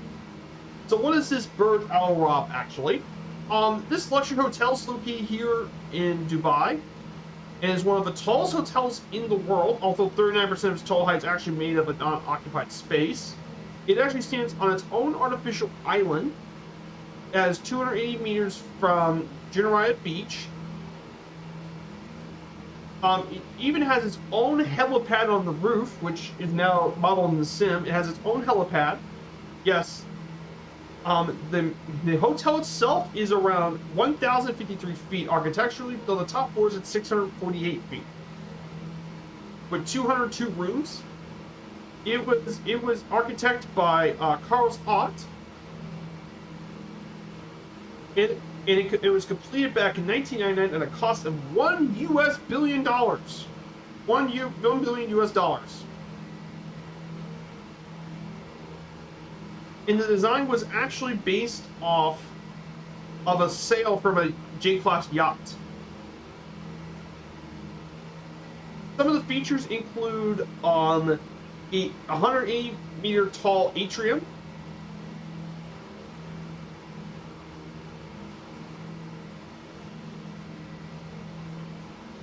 the hotel is managed by the Jumeirah Group with 199 exclusive suites located, each dedicated staff members and 24-hour butler service. And one of the most expensive hotel suites is the Royal Suite, which was billed at $24,000 per night, and is very popular with the Chinese market. Many of the services include shuttle service with luxury vehicles from Rolls-Royce and Lamborghini. The hotel has golf carts that assist people from the beach, and it hosts even many evolving events in the ballroom. There's multiple restaurants, including the ultimate restaurant, Al Munataya, and the Oyster, which is a restaurant that is submerged and features its own seawater aquarium. And the Burj Al Arab is a 5-star hotel, the highest official ranking. However, sometimes the hotel was erroneously described as the world's only 7-star hotel, though there's no such thing as a 7-star hotel. But it's definitely a very fancy place, and it's served in quite a few pop culture, mainly in the 2009 cover image of Alcée's album Ocean Eyes, along with the Chinese edition of The Amazing Race. So that is the Burj Al Arab. Then, of course, the world's tallest building, the Burj Khalifa, the world's tallest building that was built in 2010, but it was started construction back in 2004, with a total height of 2,722 feet. It has been the tallest structure building in the world since 2009. It supplanted Taipei 101 as the world's tallest building. It was designed all the way by a led team of Adrian Smith of Skidmore, Owens and Merrill that designed the Sears Tower in Chicago, the Willis Tower in Chicago. The design is actually derived from Islamic architecture of the region, with the wide-shaped tripartite forward geometry to optimize hotel and resort space.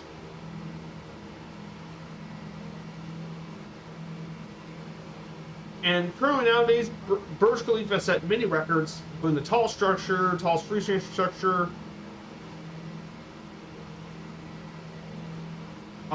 It has the buildings with the most floors, with 163 floors of space. Highest vertical concrete company, the world's tallest structure, the world's highest nightclub, restaurant, and New Year's display of fireworks. This building has a floor count of 154 floors. It has 57 lifts and elevators.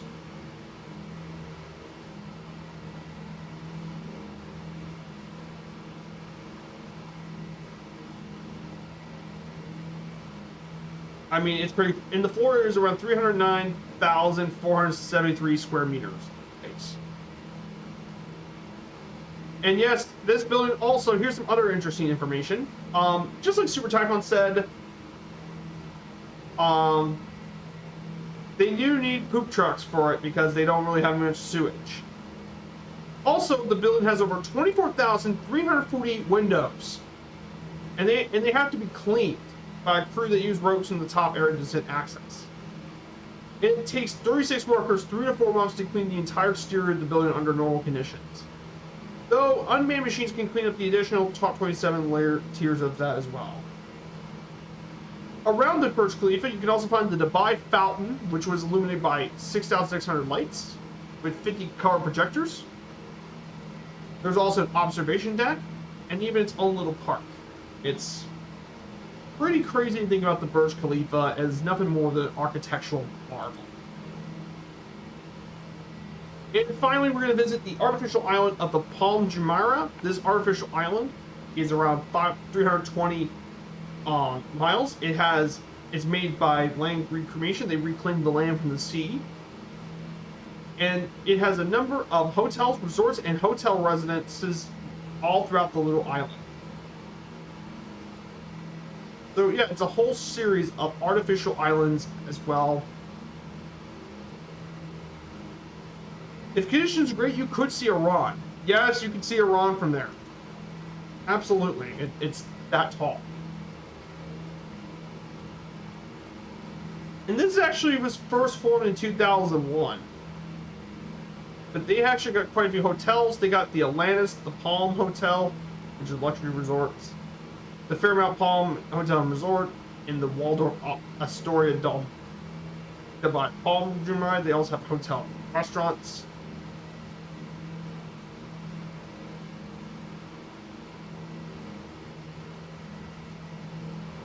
So that is about the Palm. In terms of other structures, there are a couple of other places you should check out. First is the Dubai Mall, the city's premier shopping mall, one of the best places to visit for a day of shopping and indoor activities. There's also an ice skating rink, gaming zone, and an entire cinema complex found in the mall. There's also the Dubai Aquarium, featuring over 140 species of sea life, located in the huge suspended tank on the ground floor of Dubai Mall. There's Dubai Creek, which is, it lets you explore the city from the water and explore a bit of the life that Dubai used to be, which was, Dubai was a fishing town. And finally, Old Dubai, the Al Fahidi corridor that was built to be the home of wealthy Persian merchants who were mainly in pearls and textiles. And it gives you a glimpse of what life was like in Dubai before, you know, all the skyscrapers and all that, which is pretty cool. But yeah, that gives you a little bit of the brief view of of all of that as well.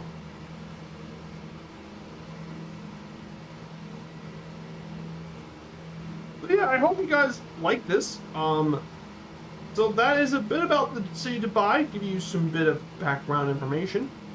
We're only 62 nautical miles from our final destination at Al Maktoum Airport.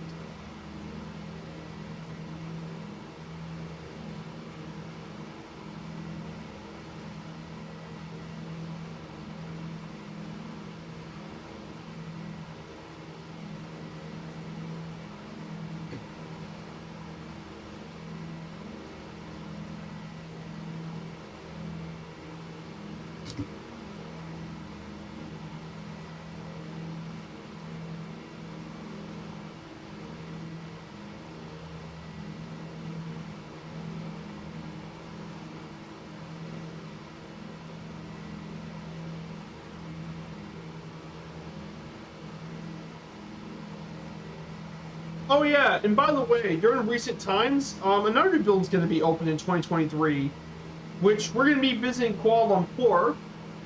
It's going to be the new tallest building in Malaysia, opening. It's actually open tomorrow, which is Merdeka 118, which is going to be the second tallest building in the world, behind the Burj Khalifa. And it's going to be opened this year, which will be the tallest building in all Malaysia and Southeast Asia.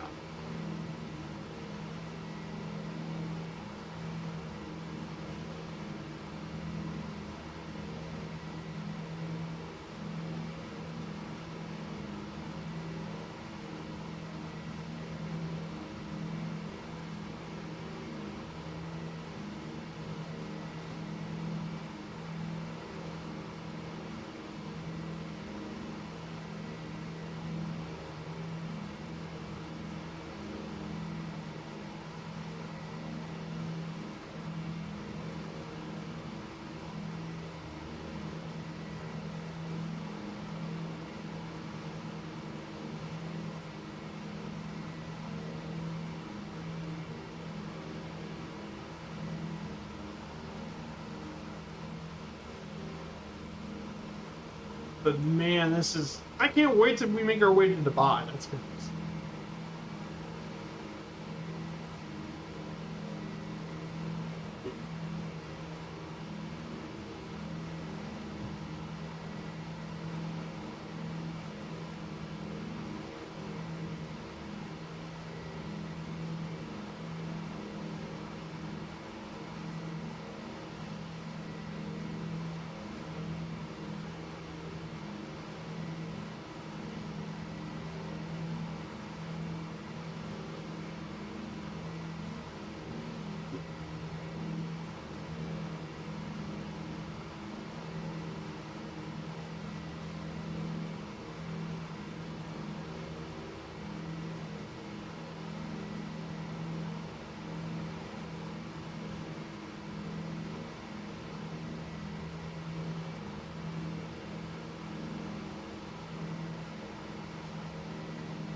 Hey, good to see you, Martel. Great to see you. Oh, sorry, Legate behind me.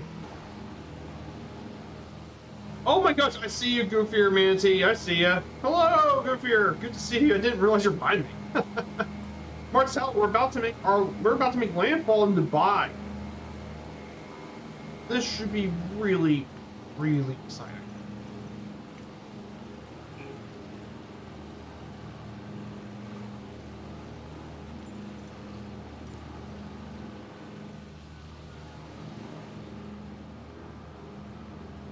So yeah, we are about to make it into Dubai today. This is going to be really, really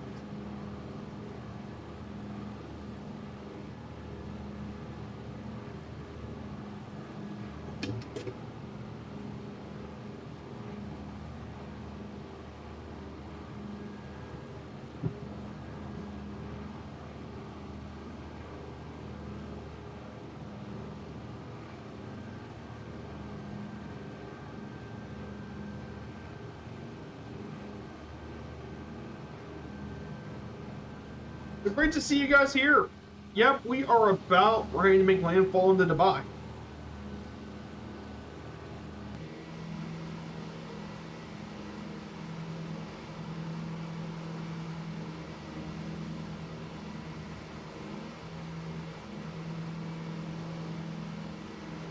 So once we get near Dubai, I'm going to slow down the plane a little bit so we can actually tour the city. We can tour around Dubai, we can take as many pictures as we want.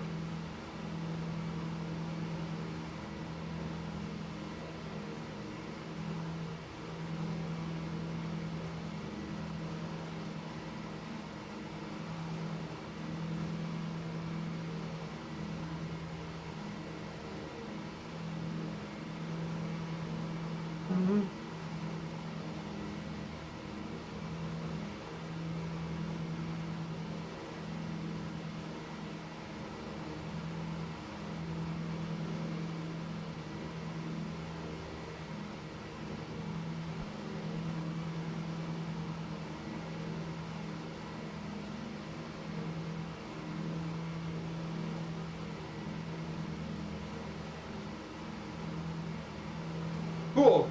That's an area I've never been to in the sim. Yeah, Dubai's really, really cool in real life. Lots of interesting stuff.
So yeah, so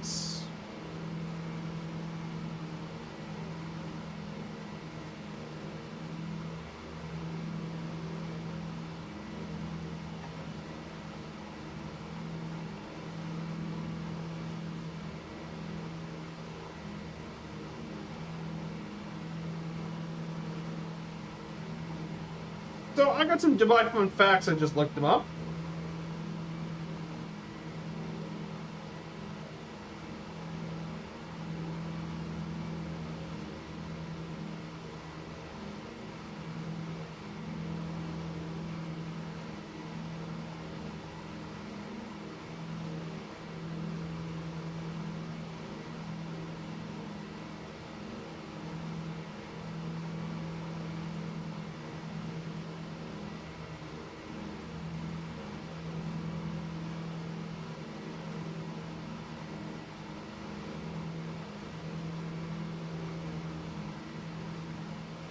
So here's a couple of Dubai facts that I think would be really interesting. Just 25, if you go back 20 to 25 years ago, Dubai was mostly desert during this time. Dubai was mostly desert until 20, 25 years ago. It was all started with Sheikh Rashid. And he was concerned when oil runs out. So Sheikh Rashid and Mohammed helped turn Dubai into a global city. You can see how much Dubai has really changed. It's pretty crazy how much things can change in just less than 2 decades. Also, most of the people in Dubai are actually foreigners, not locals. In fact, There's, in fact, more foreigners live in the UAE than locals do.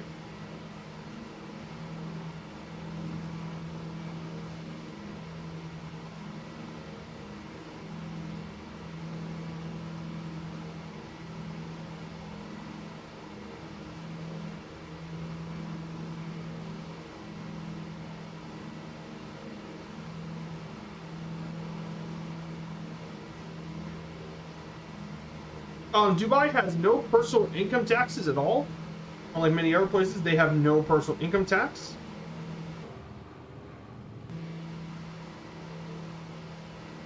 As well.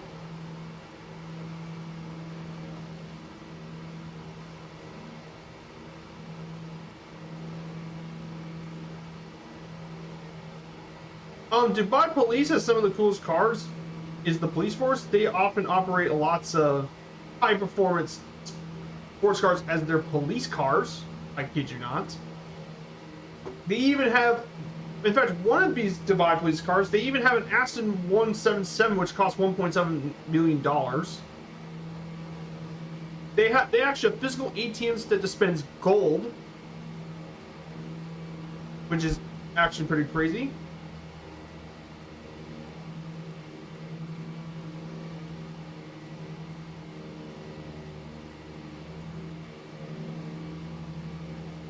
Dubai bathrooms actually have a water hose.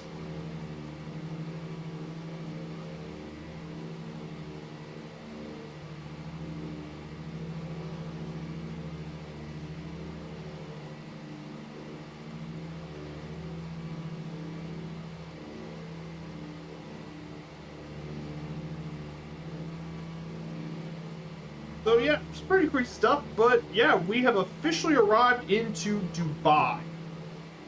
So that's it, guys. We have officially arrived to the city of Dubai.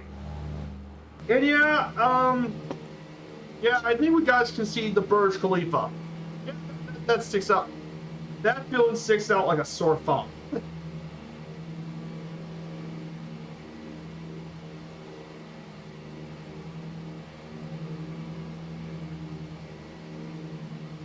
Yeah, that building sticks out like a sore thumb.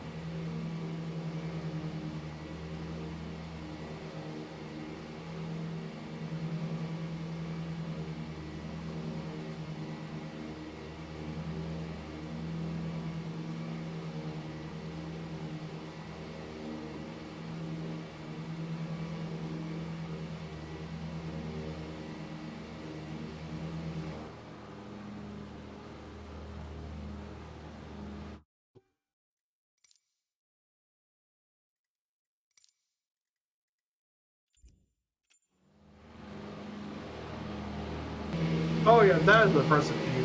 It is, and there's the Burj Al Arab here, and there's the Palm Jumeirah right there to our right. So guys, we're gonna take our time and explore Dubai a little bit. I mean, this is what they did a lot when they landed in Dubai. They did a lot of local flights around the city. So we're gonna take some bit of time and get used to the city for a minute.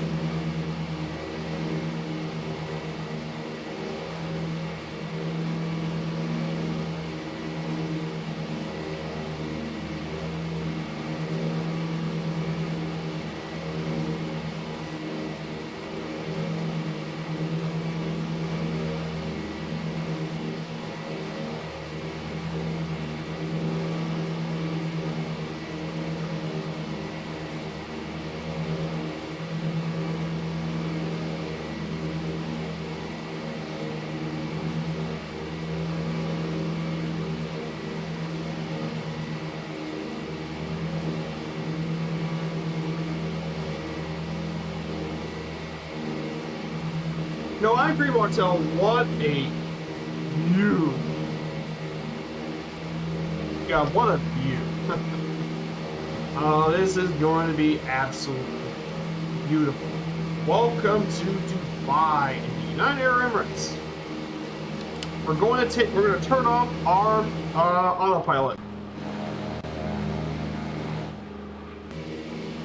Yeah, Dubai is massive.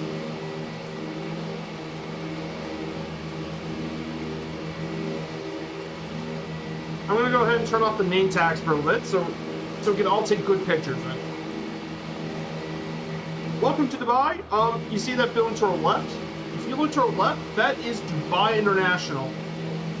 If you're an international passenger, you probably are pretty familiar with Dubai. It's the world's busiest airport by international traffic.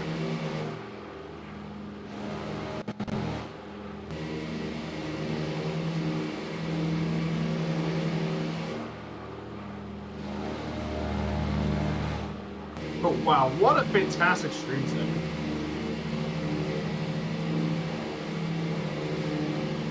Yeah, this ends up being a pretty quick, this is going to end up being a very quick stream, so it won't be taking too much longer.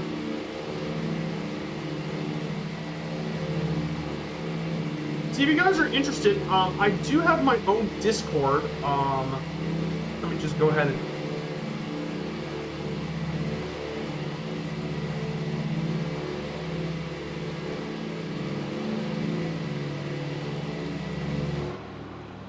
Whoops.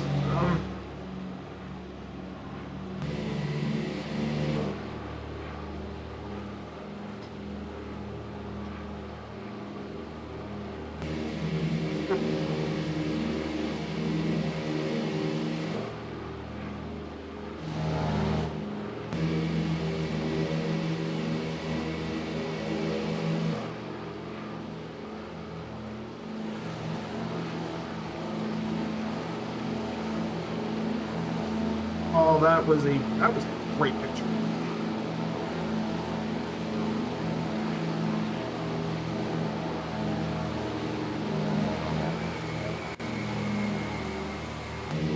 No, do not stop. Do not stop. Don't you dare stop.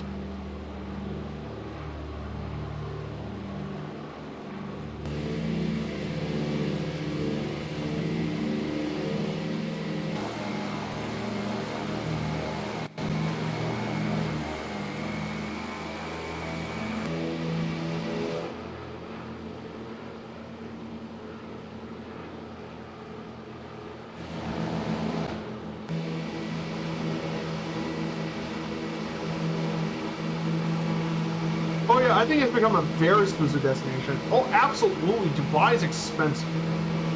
Dubai's pretty expensive, not gonna lie.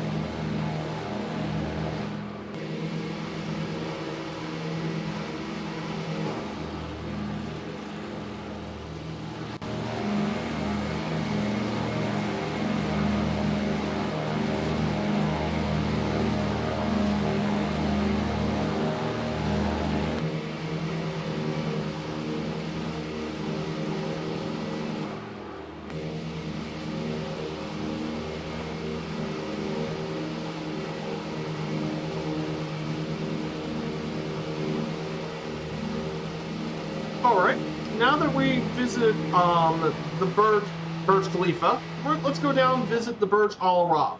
So we're gonna... Absolutely, this was absolutely stunning today.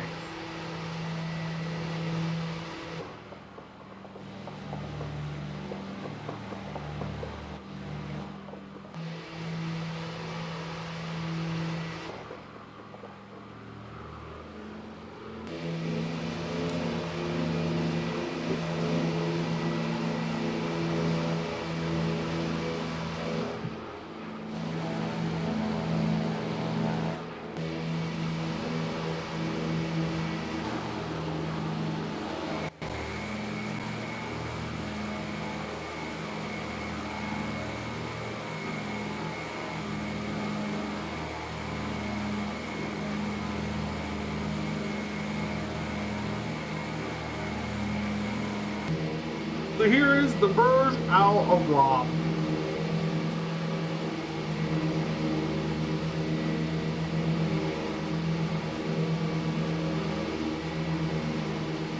What an amazing, amazing journey today.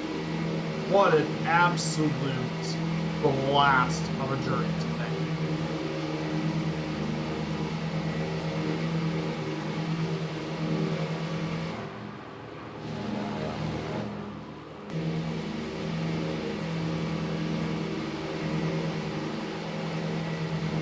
But I don't understand people going on their vacation in the summer.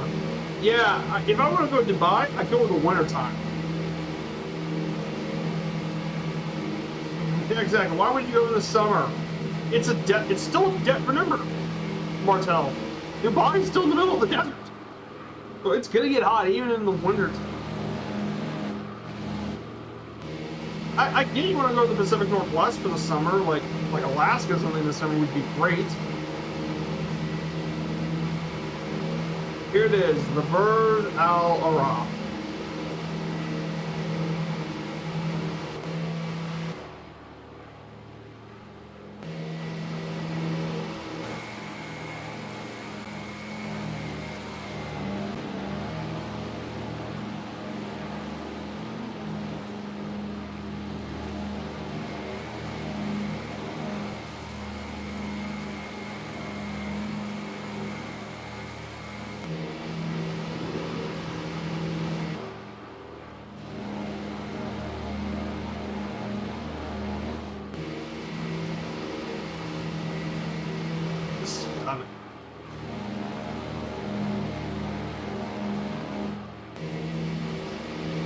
I bet you guys are enjoying this just as much as I do, guys, in the chat. I hope you guys are enjoying this just as much as I am.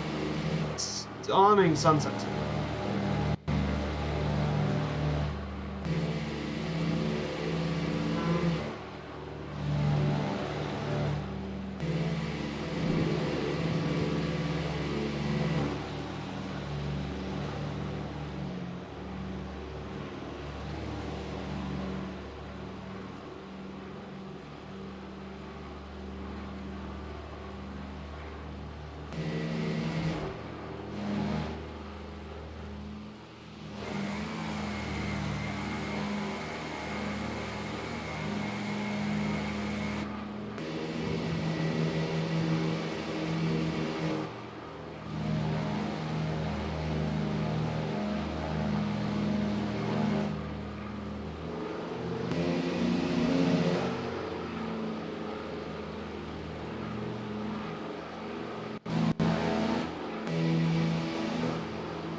That is the Burj Al Arab, and finally our final stop.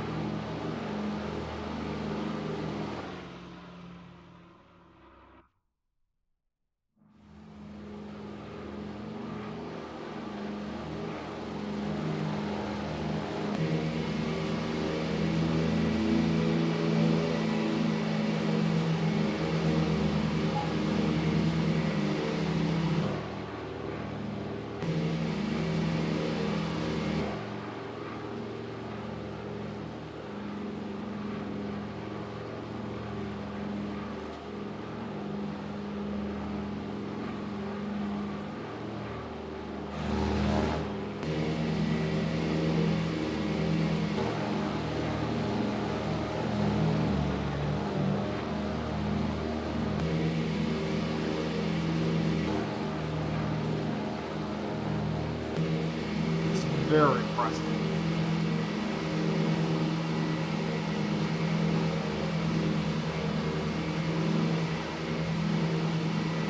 But look how impressive this thing is. Look at that. Even more Dubai landmarks and everything. Just insane.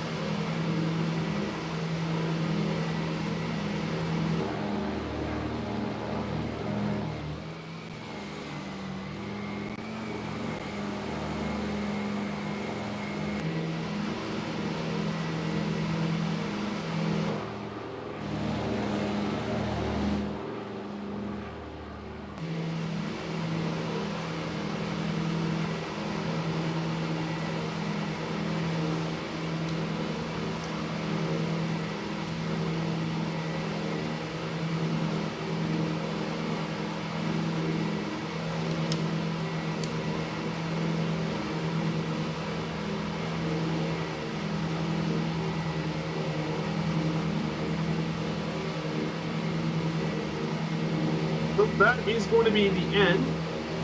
But before we wrap up our journey, we have one final slide for tonight. and that is Oscar Mike Delta Whiskey. It is the final airport for today's trip. This is currently Dubai's newest airport, built outside of Dubai. It opened back in 2010, just 12 years ago. And it's still being worked on, so it'll be fully completed in around 2027. It will cover an area of 14,000 acres, and it would become the new international airport for Dubai to replace the old one. When it will be fully completed, you will have 6 runways, 3 passenger terminals, executive world jet centers, shopping malls, and more. Currently, it's been used by Emirates for cargo, but expect in recent years to be more so when it's fully done. So yeah, that is the last and final leg of today. We're going to go ahead and get the predictions in, and we can wrap up this stream. Wow, I mean, what a great stream that was today. We got to visit both Dubai and we got to visit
there's an airport.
on the landing. Go ahead and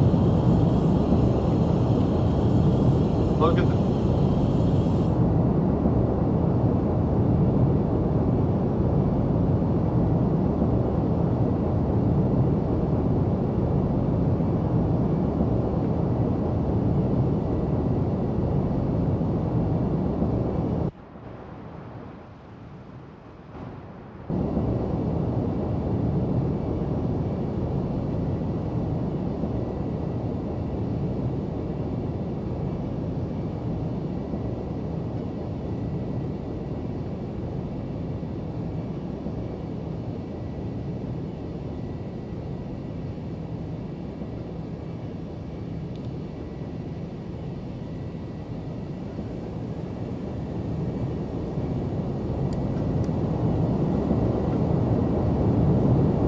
Nicely done. You got one up for.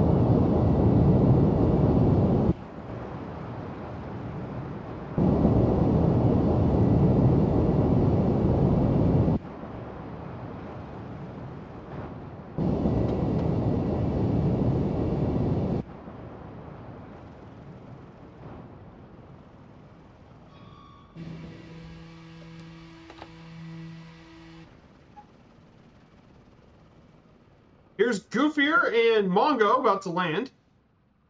Nicely done, boys. Nicely done. Nicely done, everyone.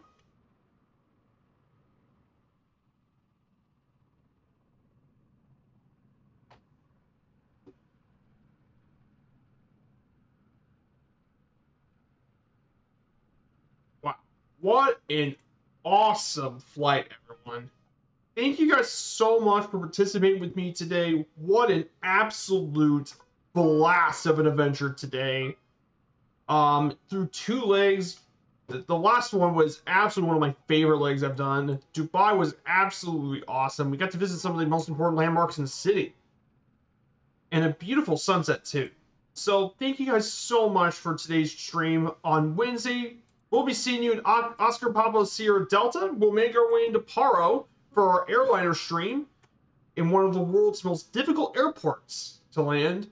And then on Sunday, we got a bit of a longer one. Not the longest, though, but to prepare for the next one, we'll be taking off from here, and we'll make our way across the Gulf of Oman and make our way over to Karachi, Pakistan. So, guys, thank you so much for today's stream. It's been a blast being with you guys today. And for the raid, I think we're going to raid Tomo's World. He raided me last Sunday, so we're going to raid Tomo's today. So let me go ahead and get the command. So we're going to raid Tomo's World today. So guys, thank you so much for the stream as well. And I hope to see all you amazing folks on Sunday. Stick around for the raid and give him the support. So take care, everyone, and have a fantastic rest of your Sunday. Bye, everyone.